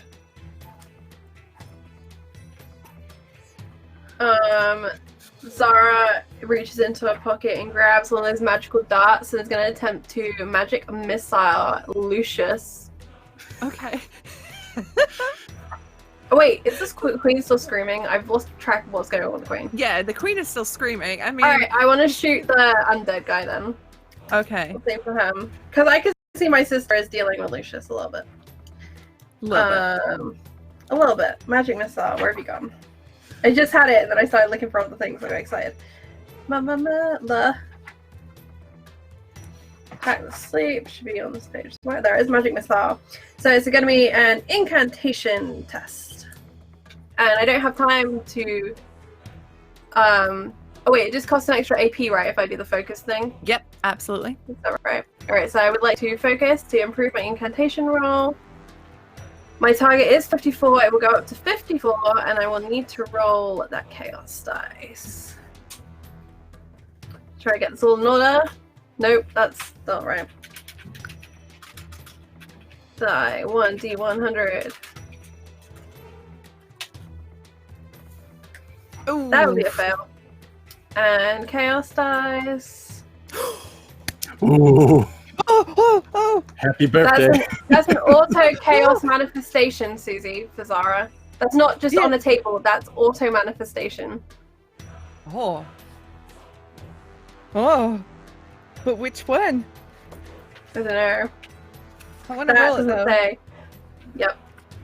I want to roll it. Okay. I'm going to roll a D100. I'm so happy. I'm so excited. It's a happy birthday. It's the best birthday present ever. All right. 63. 63. Oh. Gross. Okay. So, you feel your hands, Zara, begin to drip with a venom. And if you make a bare-handed attack, you can inflict poison. A single dose. Wait, is it a chaos manifestation or a chaos? Oh wait, that's a taint of I just read chaos. it on my Oh, sheet.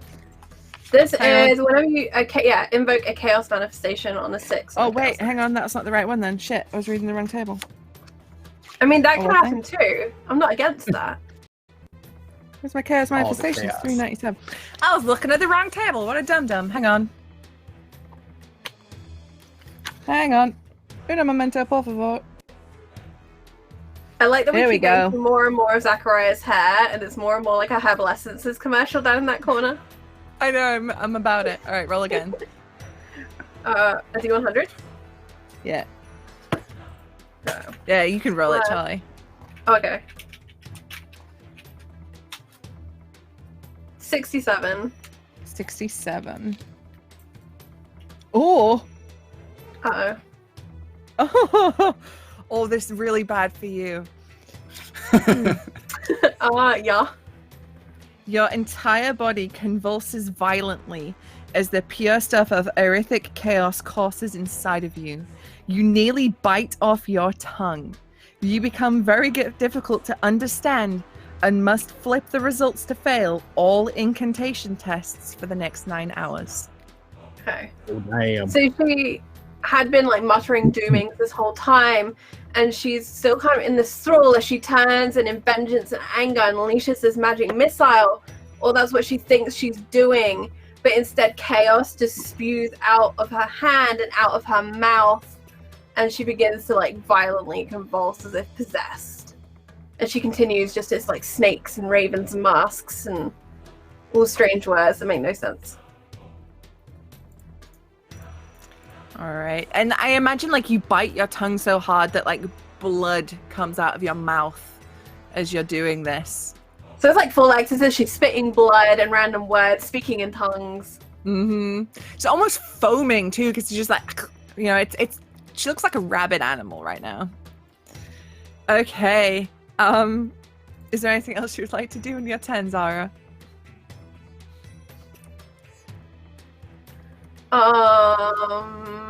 You got 1 AP left, right? I do, but I don't think there's really any even special actions that would be useful at this point. So I'll just hold on to it for a dodge or something. All right. Okay. Oh, and I'm told we just hit the wild magic surge. So before we move on, Susie, would you like to roll to see who gets it? Yes. Okay, 1 is you, Charlie. 2 is you, Jess. 3 is you, Jordan. And 4 is you, Jay. It's Jordan. All right, so Jordan, you need to roll a 1d10,000, or rather Susie does for you. That's 5233. 5233. Target can call lightning daily, but it's a 70% chance to strike him.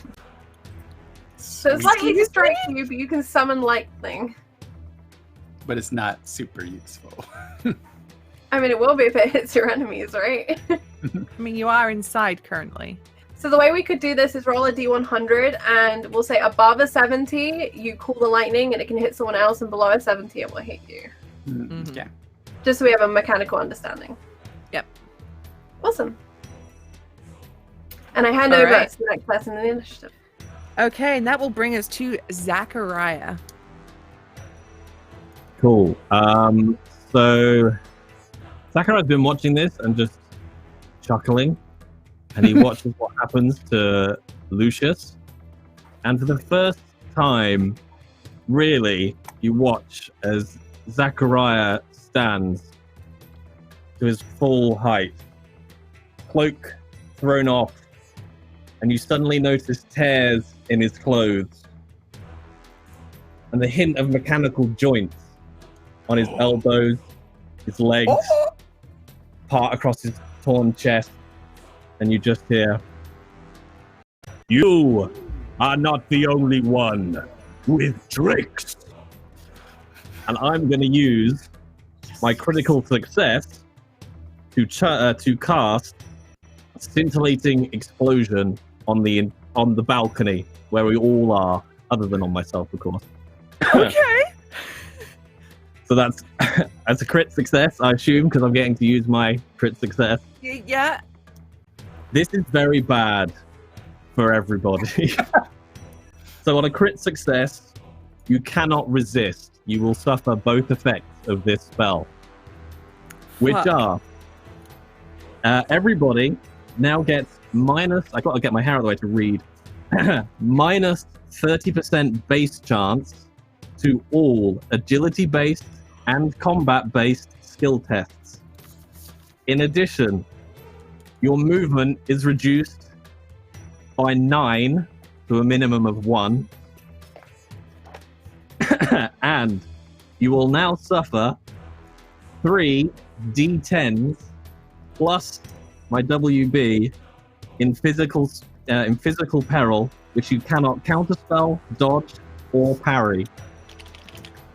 And while you stay in this template, you will continue to have to do awareness tests to resist harm. Sorry. Alright, so that's 3d10 from you then, Jay. Let's see what happens. Do you want to do 3? Can I just do 3d10? Yeah, do slash die space 3d10. Cool. Okay, here we go.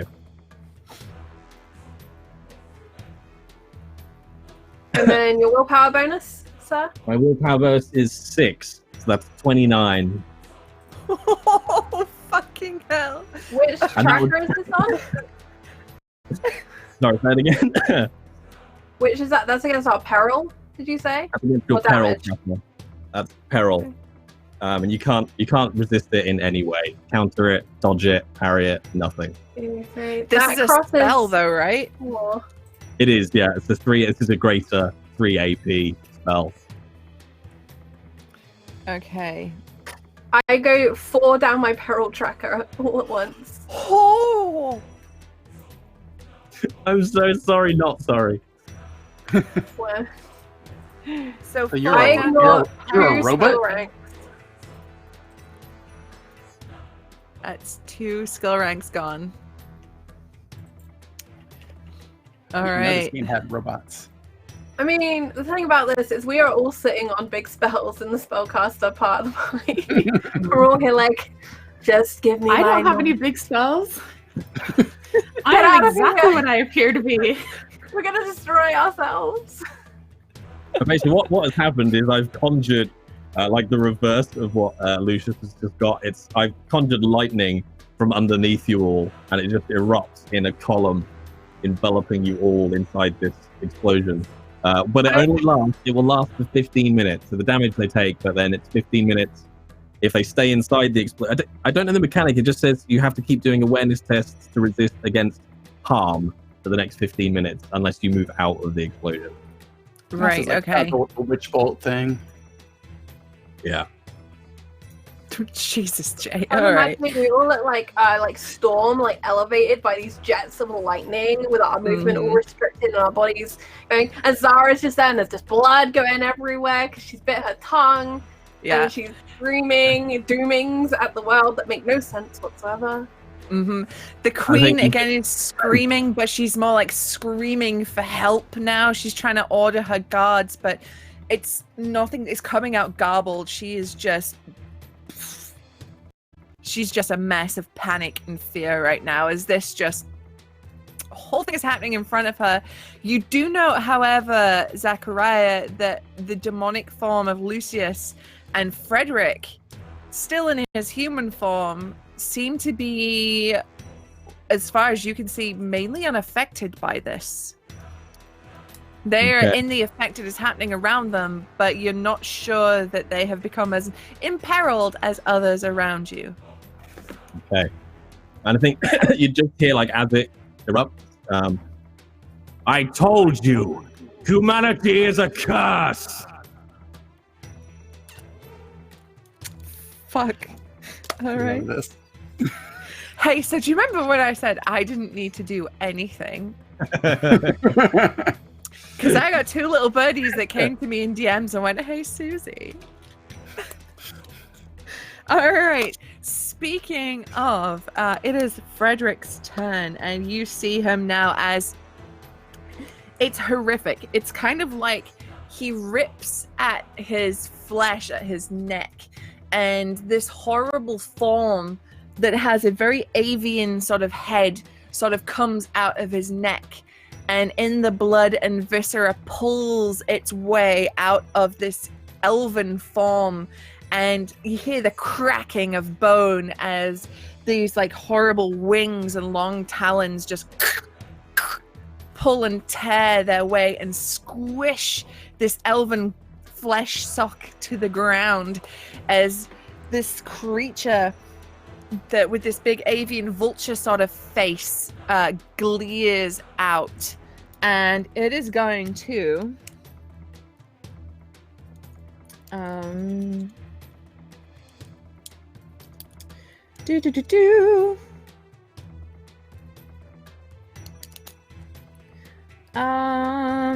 oh my god, it's got so many things it can do. Just bear with me.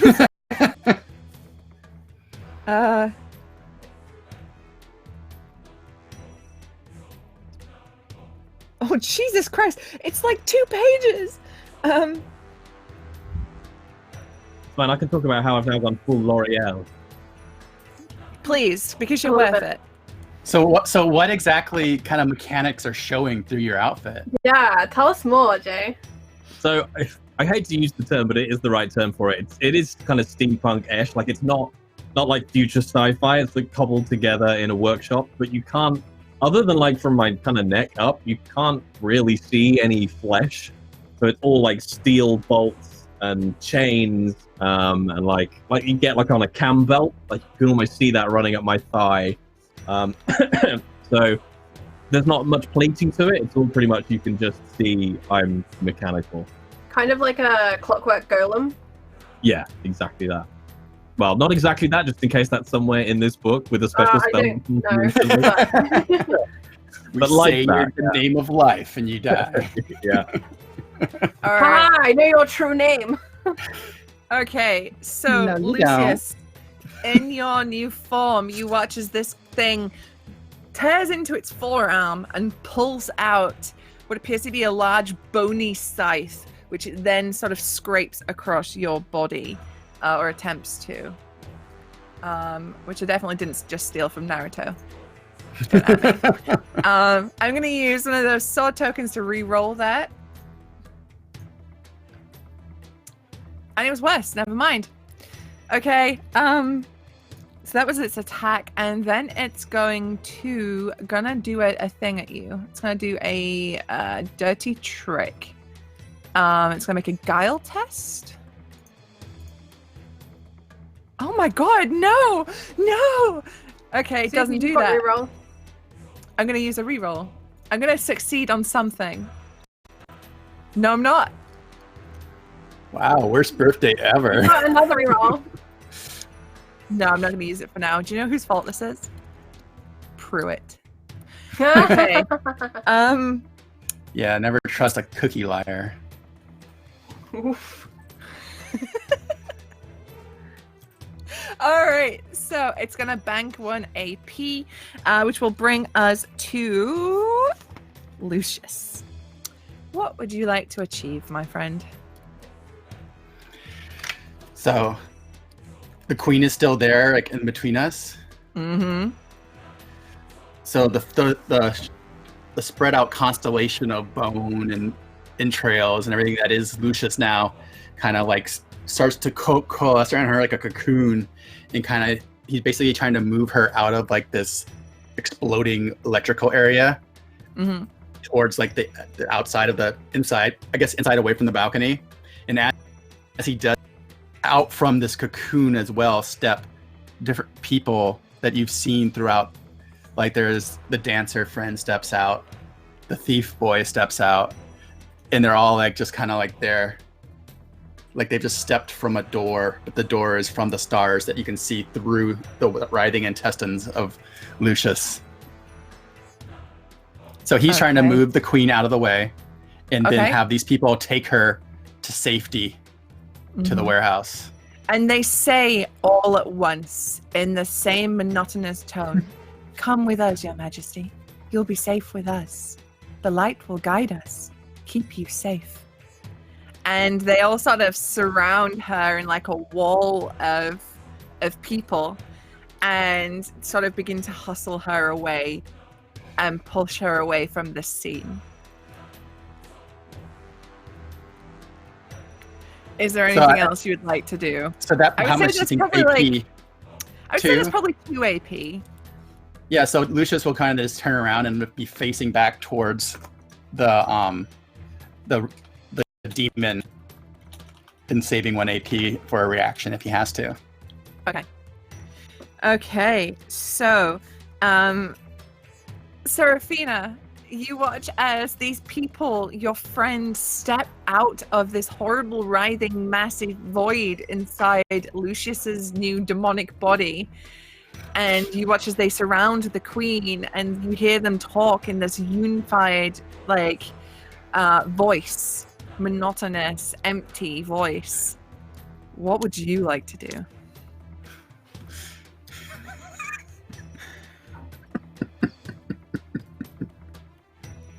I guess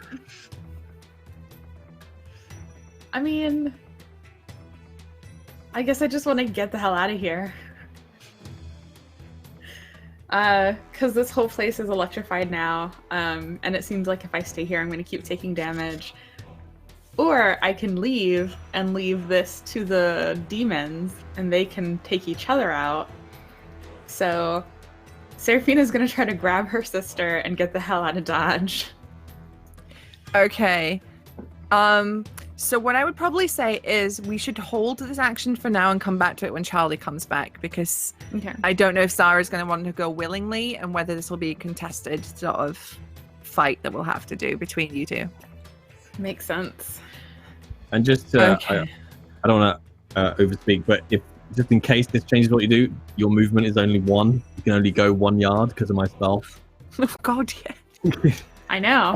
And I think the interesting I don't know if you have any special stuff that will just teleport you out, so just in case. when Lucius was walking, it was almost like it was like lazily parting the stuff around him, like the Red Sea kind of. It's kind of like the Flash, you know, when he's going really fast and everybody else looks like they're in slow-mo. It's just Lucius is just like, do. Get out of the way. All right. So we will hold this action from you, Seraphina. We'll hold Zara's action because she's up next, which will bring us back to Zachariah. Excellent. So I think you'll see Zachariah just like summon this lightning and then just swirl his hands back round and like charge up, and he's gonna cast another spell. He's going to cast or attempt to cast Zephyric Squall. Let's see. What is that? Oh, it's not good if it lands. I don't know if you want me to tell you before it lands. So that Let's see. is- Yeah. Where's it gone? So roll me the incantation check if you need to roll one for it. So this would be 62. Quick question: if I go down on my peril condition to Mhm. ignore 1 skill rank, if I Yeah. have 2 skill ranks, do I still get 20, or do I only get 10 because you're ignoring the first one? Um.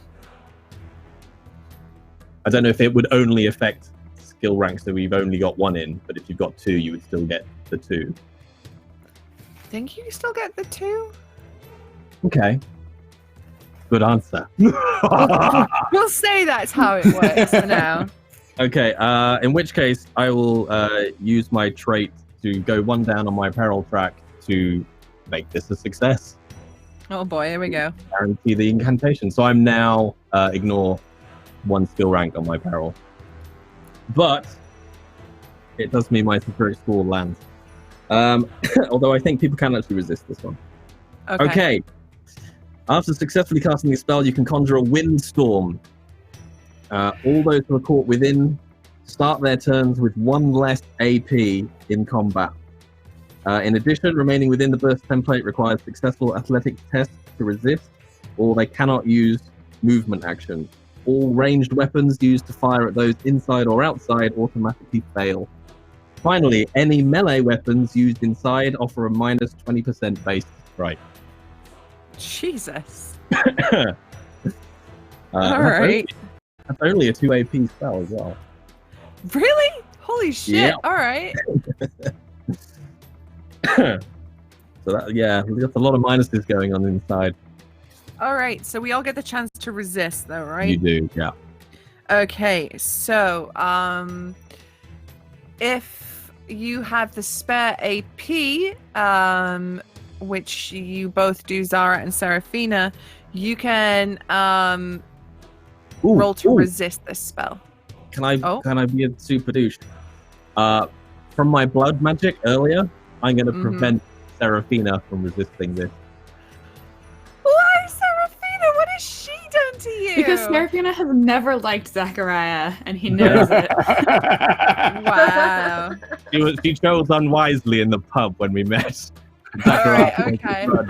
So, Seraphina, I'm you imagining know- him cackling into his beer as she leaves the pub, just going, "She chose unwisely. She'll regret this later." You chose. Now who's my dear?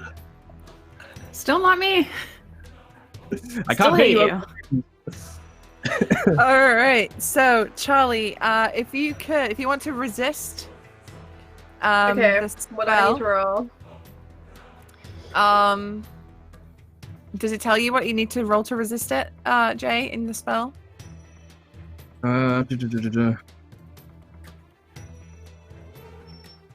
Doesn't. In addition, remaining with the no, annoyingly. Oh, okay. It usually does. Let's Let's see it. say, Yeah, let's make this a willpower check. Okay. And I missed all of the negatives we had to everything. So But I many. didn't think that affects my core willpower roll, right? No, I don't think so. Alright, No, so just- I'm aiming for a 44. All right.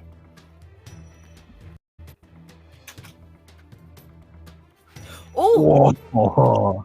okay. You resist the effects of the spell. So in However- the middle of the column of lightning with the blood and the stuff going on, her eyes just like lock on Zachariah very briefly as she feels that magic Mhm. pushing in her direction. All right. I imagine she gives him a not today, Satan kind of look. All right. We will cut back to a brief few moments ago where Seraphina, in her turn, is attempting to get her sister out of there. Zara, would you be willing to leave this area with Seraphina? Yes. Okay. So since I couldn't resist, does that mean I can't move now though? Ooh, so how about this? So you get me out of that column of lightning and we begin moving away, but as we do so, Zachariah's spell comes into force and you are stuck by this wall, and Zara resists and she turns and she locks eyes with Zachariah. So how does that sound as a narrative lineup for what just happened?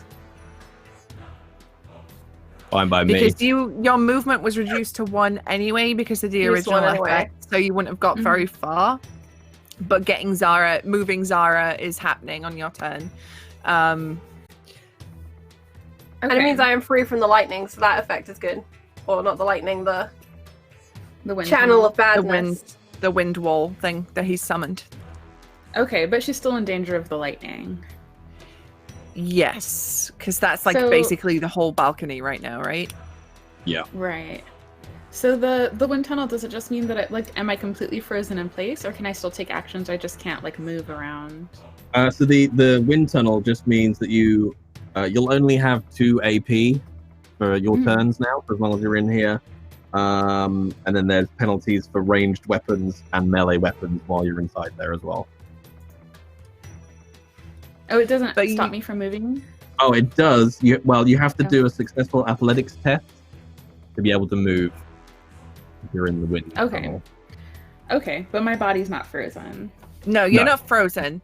It's kind of like, imagine it like a big wind wall, and you've got to try and like push through it to get out, and it makes hitting through it and like firing things through it difficult. Okay. So then what I would like to try to do, which is probably not going to work at all, is since Zara is not like frozen by the wind wall, but there is a wind tunnel thing going on, Seraphina is going to place her shield on the ground, and then loop her cape, sort of like tie her cape around it, place Zara on the shield, and try to shove it so that it catches the wind and blows her like back out of the field of lightning. Okay. Hit Cloud Kicker. I love this. This is gonna be a super there's This like fucking no rule tailspin. for this. This fucking rules. So we're gonna rule of cool this. Let's make this a coordination test to see how well you put this thing together and get your sister on it. Okay. And just to be an ass, this will be at -30 for your base chance. Jesus, Jay. Oh yeah, because Suck. it's agility. I mean, there's no way. That means my target is 12. You can do this. I believe in you. I And believe this is a reroll. no. Not even close. I mean, if you Reroll. squint. Reroll it. Whichever I am side gonna it is. reroll. Unless someone in chat wants to donate some bits to get me an auto success. Oh, and a reminder, for every crit success, we are donated. So Zweihander will be making a donation to charity on behalf. So it's all for a good cause. So close that time. Alright, well that didn't make it either. Let's see.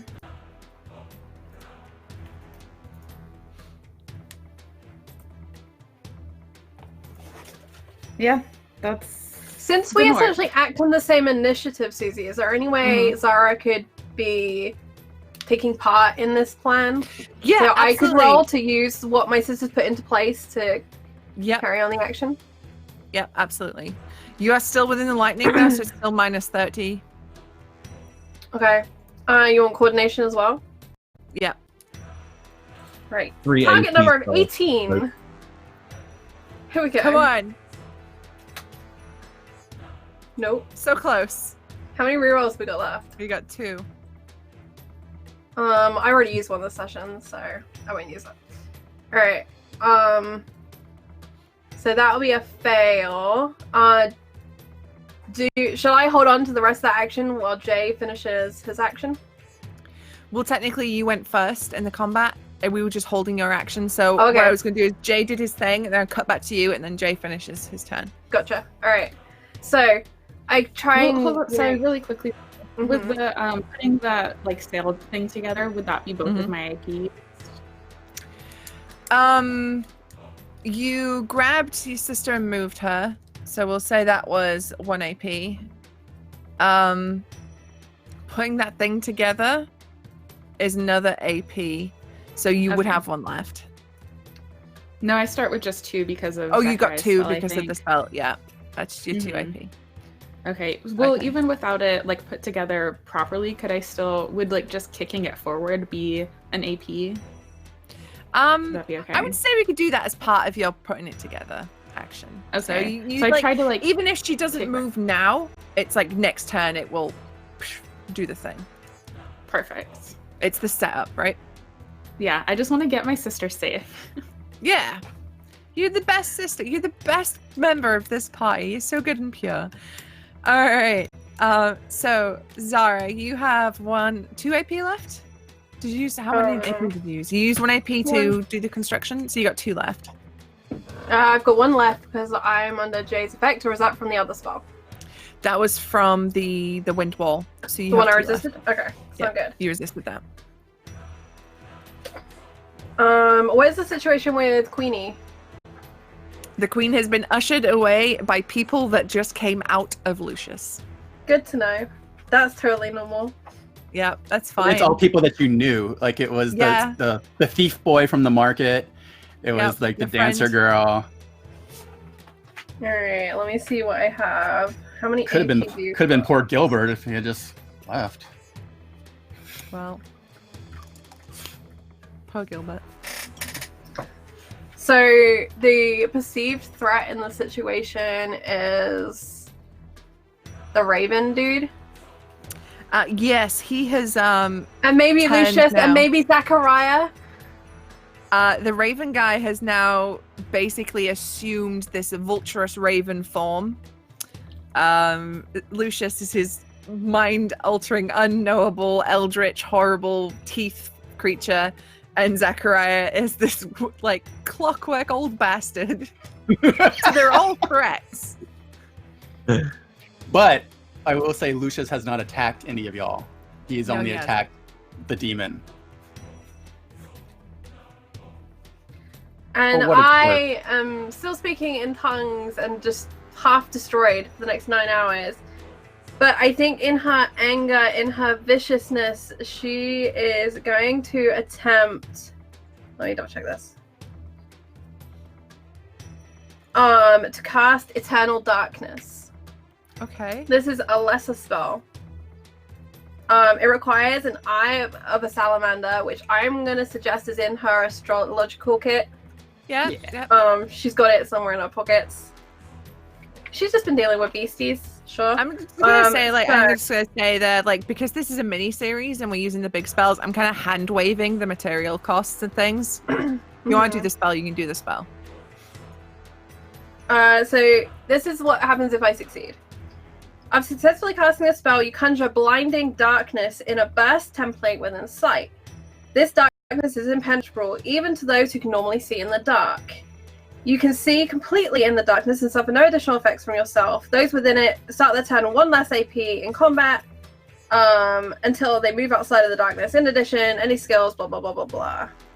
So, my idea is that basically she wants to bring darkness over the people fighting so that she and Seraphina can get away, can check on the queen, and can go and check on the temple district and the people.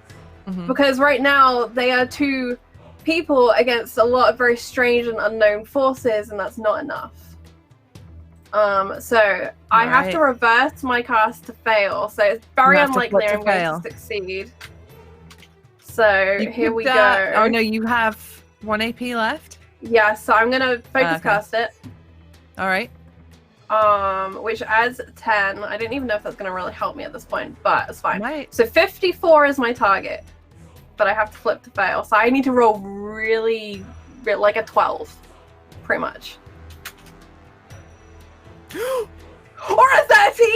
I will take that shit! Yes! So even with a flip to but fail, I have to roll a that chaos dice. 31. No chaos manifestation. And everything goes dark. And you hear there's been screaming below in the balcony. You've heard the barking of guards trying to get people out of there. You've heard them trying to get up the stairs, but it's been blocked by Frederick's minions. There is a unnatural hush that falls over the whole palace as this darkness drops. And even through the thick tongue in her mouth, you hear her say, "And the world was swallowed by the serpent, and the stars disappeared from the sky," as the darkness kind of descends over the area. And her vision of the end of the world seems to be becoming more and more true, if only in a very tiny area. Very micro version of the end of the world, but it's happening.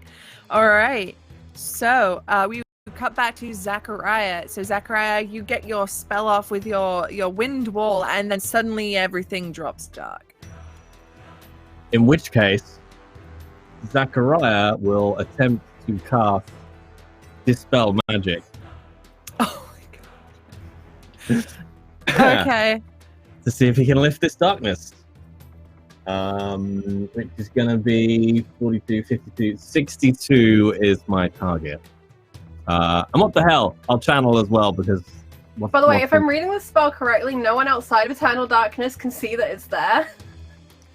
Oh, right. So everybody on the outside just sees people walking around like dickheads, but everybody inside regardless, the actual casting of Eternal Darkness is never apparent to anyone. Oh no, maybe they don't see me do it. Never mind. Okay. All right. They don't see me cast it. That would be hilarious if there's a bunch of people like, what? Bumping into furniture and knocking over vases. And everyone within it loses 1 AP is the important thing. So that would be Lucius, Raven Boy, Zachariah. Oh. Okay, if you lose 1 AP, then you can't channel the spell. Okay, alright. 62 it is then. Come on. Special bullshit. Oh. You know what? I'm going to use the reroll, one of the tokens. Because they can be used for evil too. They sure can. Bummer. One of them. Not today. Some mathematician figured that out. Spoken. Fate says no. Yeah, so I think you see Zachariah. Well, do you see it because it's dark? But he like tries to see his hands. Like to cast this, and he makes like the wrong shape and like just goes and it just stays there fumbling in the dark. I can see it if it makes you feel any better. Yeah, so you just see him like making rabbit animal, but he thinks he's casting the spell, and then just nothing happens. Duck, bunny, mountain. What is it? Alright. That will bring us to Zachariah, who Frederick. Sorry, we just had Zachariah, who Okay, he also cannot see, but you hear him speaking in this tongue that you don't understand. He's shouting and saying things. You don't even understand it either, Lucius. It's something that you're not familiar with, but he is going to try and hit you anyway. This is going to be... we're going to make this a hard test because he can't see. Very hard because he can't see. He fails. But he can re-roll a skill test. 19 will hit you, Lucius. Do you want to try and parry this? No, wait, you can't see. No, I can see. This is a magical effect that affects an area, not like directly you. So it's a dark magical. It's not like on you. A spell hasn't been cast on you. It's cast on an area. Okay. So being immune to magic wouldn't affect that? I would say no, because it's like an area of effect, not like at you, like hitting you with an effect. Is how I would say rule that one, because I can't. Yeah, that's fine. Totally fine. So let me just double check a thing. So actually, what we'll do is we'll have you make an awareness test to see if you can like see it coming, and if you fail that, then yeah. That's an 86. That's not a success. Okay, so let me roll some damage for this boy.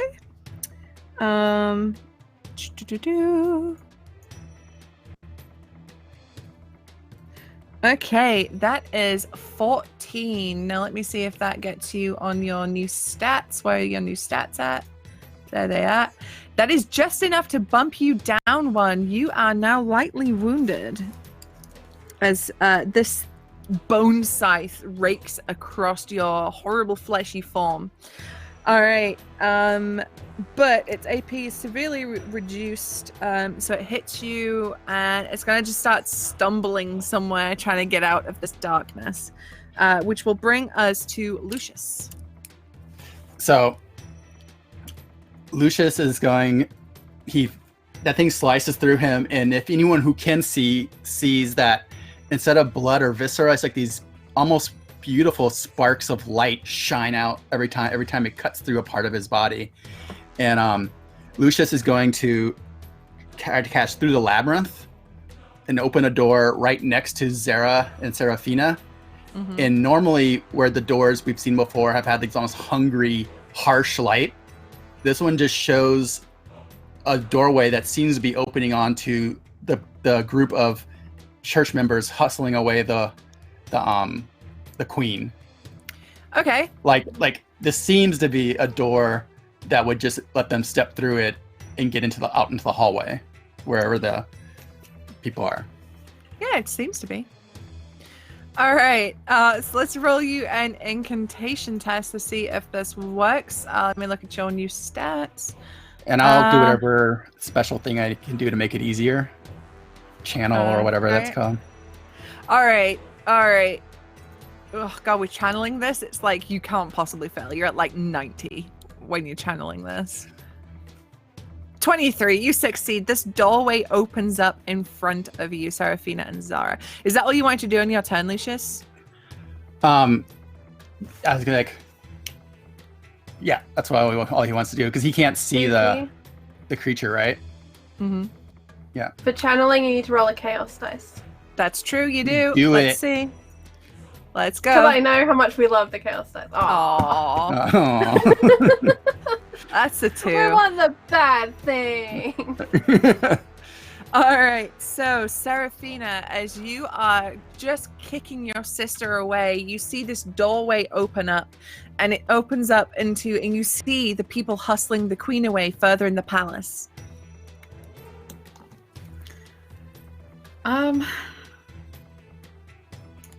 I don't like it, but it seems like our best bet. So I guess I drag. Gotta kidnap the queen.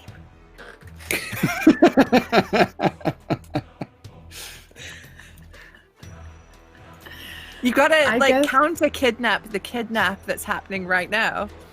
Yeah. I guess Serafina will drag her sister still on the shield through the doorway with her, and hope that this isn't just a trick that kills them both. All right. So they step through the doorway. Lucius, is it a trick? No, it's not a trick. They come out right there. Okay. You drop on the ground next to these vacant-faced friends of yours with the queen amidst them. She looks very confused. She's cradling her arm, and you can see now that it's starting to bruise already. She's clearly got a broken wrist where Frederick had been grabbing her. She's holding it up to her chest as she looks at you with a panicked expression. So we will say for that, it was 1 AP to like move into there because you've got. Hang on, your movement was reduced by 1 though. He opened it up next to you, so that's your move to get in there. You will have 1 more AP because you were reduced to 2 at the start of your turn for being in that thing. So there's 1 more thing you'd like to do on this turn, Seraphina. You can do that. Can I be a pain? Well, yeah. Before they're allowed to move in the squall, they have to do a check to see if they can move at all. That is true. Right. Sorry. God damn it, Jay. Athletics. A successful athletics check. Yeah, to see if you can move. Which I'm not taking 30 off of. I'm generous and giving. Oh, that's a success for me because my athletics is 51. Yes! All right, she does it. Okay, you successfully get through the door. You see the queen. The queen's out, out, out. My wrist hurts. I'm very scared what's happening. Is there anything else you'd like to do? Is the door still like open behind us? It'll only close if Zara goes through it. So Okay. Oh, I pulled her through with me. Okay, then it closes I immediately brought her behind with you. me. Yeah. Okay. In that case, I guess all Seraphina wants to do is call out, and get the attention of this mob of vacant-faced people, and say, "Hey, take us with you." Or like, "Hey, wait up." That's actually the phrasing she wants to use. They all "Hey, wait stop up." in unison. They all turn to look at you, and they say, "Yes, Seraphina, join us." Hate it. Cool. And they offer they all offer out a hand in unison. That all like comes down like that. Seraphina, instead of grabbing one of their hands, will like help her sister back up and like grab her shield so that she's just ready. And that's, I think, all she's gonna do on this turn. Okay. She'll bring us to Zara. Zara kind of is still babbling a little, still slightly shaking. And she kind of babbles out that we should go underground. Maybe the tunnel's not collapsed. We need to get out, out, out. And she's just kind of babbling. I know it's only meant to imply to incantations, but it makes sense to me that it's just continuous. Yeah, I like it. All right. Then any mechanical actions you want to take? I think she kind of walks to the queen and like locks eyes with her, and word for word, even though Zara doesn't know the dooming, recites her dooming to her. I don't know what the queen's dooming is, and I don't know if Seraphina will pick up that that's what Zara's doing, but the queen will know that what comes out of Zara's mouth is her dooming. As you very quietly mouth this dooming to her, her eyes lock with yours, and there's that connection there of like, oh shit, I know you're legit. And she sort of nods slowly. And Seraphina, you don't know what's being said, but you definitely see that connection between your sister and the queen. The light hides things, and the mechanical man and the clocks are running too quick, too slow, too quick, too slow. And she's off. She's babbling again. And she's walking gone. She's left. towards the door to open it up so that we can just start proceeding as quickly as possible through the palace down to the secret tunnel. All right, and as we are running out of time, I'm going to switch from like mechanical to cinematic. Zachariah, what do you want to do right now in this moment in time? God, something utterly ridiculous. Do it. He wants to just, he can't see, but he kind of just like from memory, he remembers where the edge of the balcony is. So he wants to basically get down to the front of the palace. He wants to go and find Zara, Seraphina, and the queen. So he's just gonna through the darkness and like vault the balcony when he feels like his legs hit it, and like just grab a massive hanging drape curtain thing with his metallic arm and just land like in front of the palace, like crunching some of the cobblestones in front of it, and then just look up and head into the palace, trying to listen for the queen and the other rabble. You can Okay. see once you're out of that darkness, Jay. So as Zachariah vaults the balcony, hits the ground, stands up, brushes off the dirt like the motherfucking Terminator, and his head turns very mechanically to look for her. We will go back to Lucius. You are locked in this melee with this creature. What is it you would like to do right now? So all of the Lucius all his tendrils and bones and everything starts to go around this creature and starts to pulse with a light interior as he starts to form a cocoon around it. And he wants to basically he's trying to like banish, just let the light flow in from the opener of ways, basically open an access to try and let the opener of ways just burn this abomination out of existence. Okay, so as Zara and Seraphina, as you hustle your way out of the palace with the queen, Zachariah, as you look around and you listen, you hunt for the queen, Seraphina and Zara, within what remains of the palace. Lucius, your form envelops this creature in front of you, this agent of chaos, this demon of change, the prince of change. As you envelop his body and you emit this brightness, it cuts through the magical darkness. And the last thing we see is an exterior shot of the palace. From the outside, those grand windows are illuminated with a blinding bright light which shatters the windows in a great explosion. And as the glass rains down, that is where we will end the Hellfire plot. No.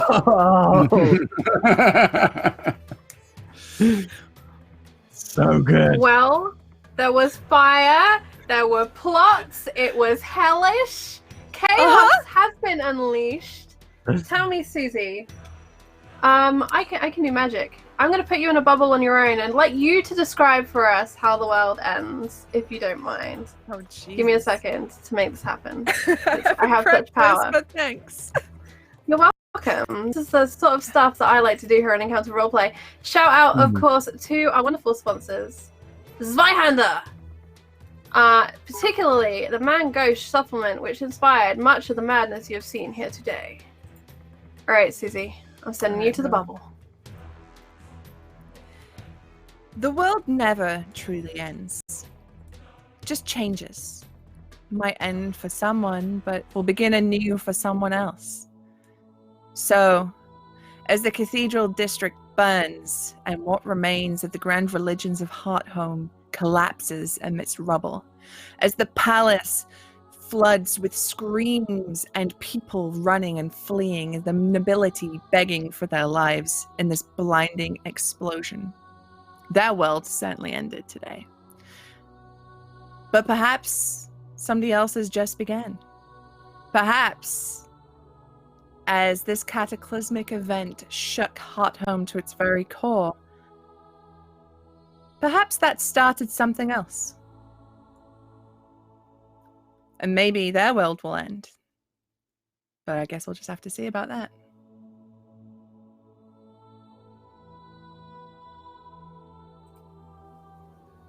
And back to the studio. And we're back. Awesome. Well, thank you so much. This is, of course, the end of our mini campaign, the Hellfire plot.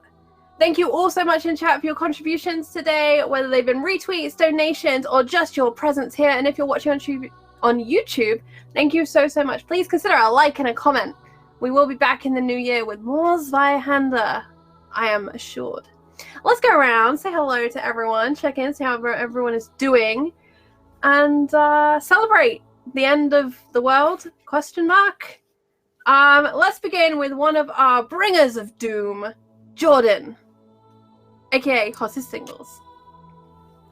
I had a lot of fun. It was harder than I thought to play him like innocent. I wish I had maybe gone a little harder on the innocent and not given so many hints that he was not, something else was going up, so it'd be a better payoff.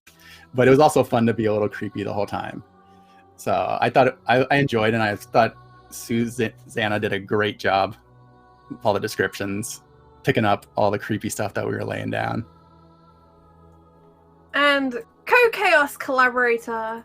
Oh, actually, before I hop over, anything you'd like to plug in this moment, Jordan? Oh, I know it's the end yeah, of the year and projects are going, but yeah, I'm writing things on @hottestsingles, weird Twitter, and on my Patreon, I've started doing a thing where we send out creepy ephemera along with little horror stories. So you may get like a bloody tooth in the mail along with a zine or a haunted foot Polaroid.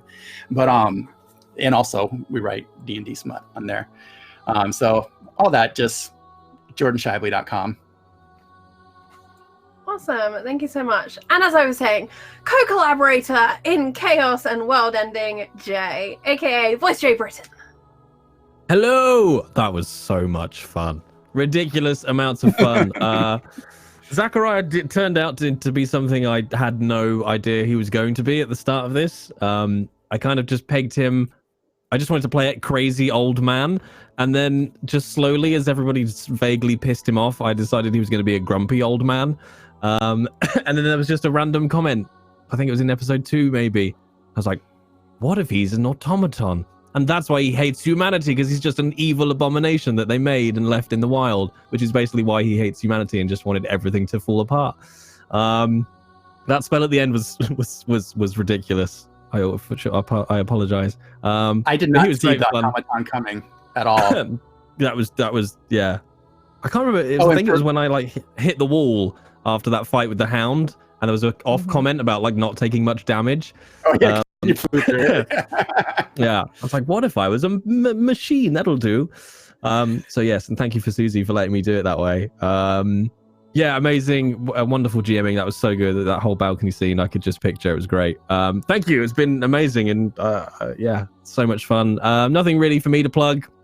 You can follow me on Twitter, VoiceJBritain, or if you want the good stuff, come to Twitch. I Twitch stream now, which is just JBritain, and I do basically the same I've done in this campaign. Silly, ridiculous nonsense with apparently ad-libbed Beach Boy songs.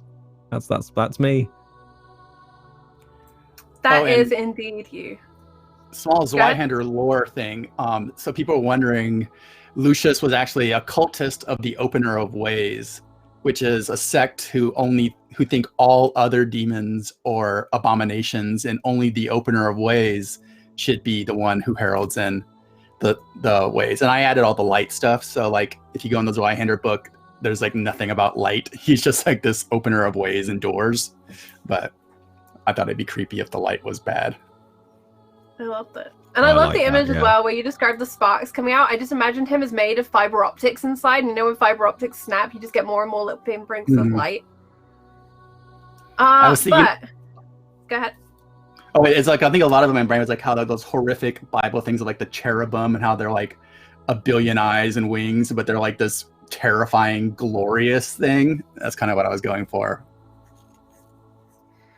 Too good for her own good, Jess. Oh.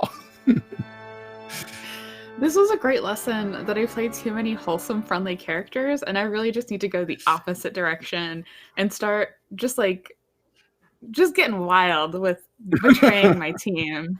I'm way too nice when I roleplay. Anyway, I'm Jess. I had so much fun with this campaign, even when everyone turned on each other and it went wild. It was incredible. You can find on Twitter @WriteJessR. You can find all of my writing and everything on my website, which is writejess.com. Current plug, the newest episode of the all-women family-friendly D&D podcast that I play in, D20 Dames, just came out this week, and it's an incredible episode where my character's dad shows up, and we got an amazing guest to play my dad, and it's real good. So check out D20 Dames. And then also the Book of Seasons Solstices is out now on DM's Guild, which is my newest adventure is out in that. But yeah, all my other stuff you can find on writejess.com. There you go. Jess, one of the nicest ladies in roleplay, with some of the best content. Please do go and check out all that she does. One of the ineffable women of roleplay, the Dark Mistress herself, Susanna Grace. Oh, you. Oh boy. So when we first pitched this miniseries, I was like, hey, so you know the gunpowder plot, that but like with demons. And then Uh-huh. it was like, who I are we remember going this to get in it? conversation. Yeah, who are we going to get in it? It's like, well, Jordan. And then we were talking to Jordan. And John's like, yo, I want to be evil. Like, straight off the bat, I want to betray everyone. Like, episode 4, I'm like, I'm just going to turn into this monster. And I'm like, yes. So as I'm playing it, I'm like, yeah, Jordan's really sneaky. And then, like, episode 2, Jay messages me like, yo, Susie. And I'm like, hey, what's up? He's like, what if I'm a robot? And I'm like, yes. And I At knew. what point, Susie, did you realize that we were actually playing the Wizard of Oz and you had a cowardly lion, a tin man, a scarecrow, and a little lost girl with a dog? Apparently so, right? So I just like from that point onwards, it's like I don't need to do a damn thing. These are gonna tear each other apart anyway. I just gotta sit here, and I had so much fun doing this this mini campaign. I actually have grown really attached to this little world we built. Like in the space of 4 episodes, I'm like, I love this place. So it was kind of sad for me to blow half of it up. I say in that ending was that classic action ending where we didn't see any one of the characters die. Nope. Mm. We never see the body. They're not Yep. dead. So yeah, that was man, I just had so much fun, and Zweihander is so good. Mangosh is just the best. I highly recommend grabbing it, as well as the Player's Handbook, which has now kind of low-key replaced my big book because it's got everything you need in it. And it's so good, and you should get it. But yeah, as for me, I'm Susie, otherwise known as Susanna Grace, a variety streamer who does video games, art streams, and tabletop RPGs. Next time you'll see me will be tomorrow on Follow Black Cats for the finale of After the Fire, where we finally find out what's happened to my little sweet girl Miria away in Dawn on her own. And then Friday, we have the fabulously fake gay one-shot, which I will be co-DMing with the lovely Charlie Smith. So looking forward to that. So proudly Happy exclaimed birthday. that to me. Yes, happy birthday, bestie. Thank you all so much for playing in this mini campaign with me. I've had a blast. Can't wait to play with all of you again. And that includes you, chat. You are a big part of this. Thank you for that Wild Magic Surge. I think Thunderbolts and Lightning are very, very frightening. And big shout out to Radiator RPG, Grim and Perilous, and ZweihanderRPG, who all hung out in chat today and who all contributed in making what we have been playing. Until the new year, may your plots be merry and bright, filled with automatons, demons, and the best bards in the world. I have no doom for you, but try not to roll too many nat ones, because we want to be there laughing when you do. Take care, everyone. We will see you tomorrow for Unhallowed Metropolis.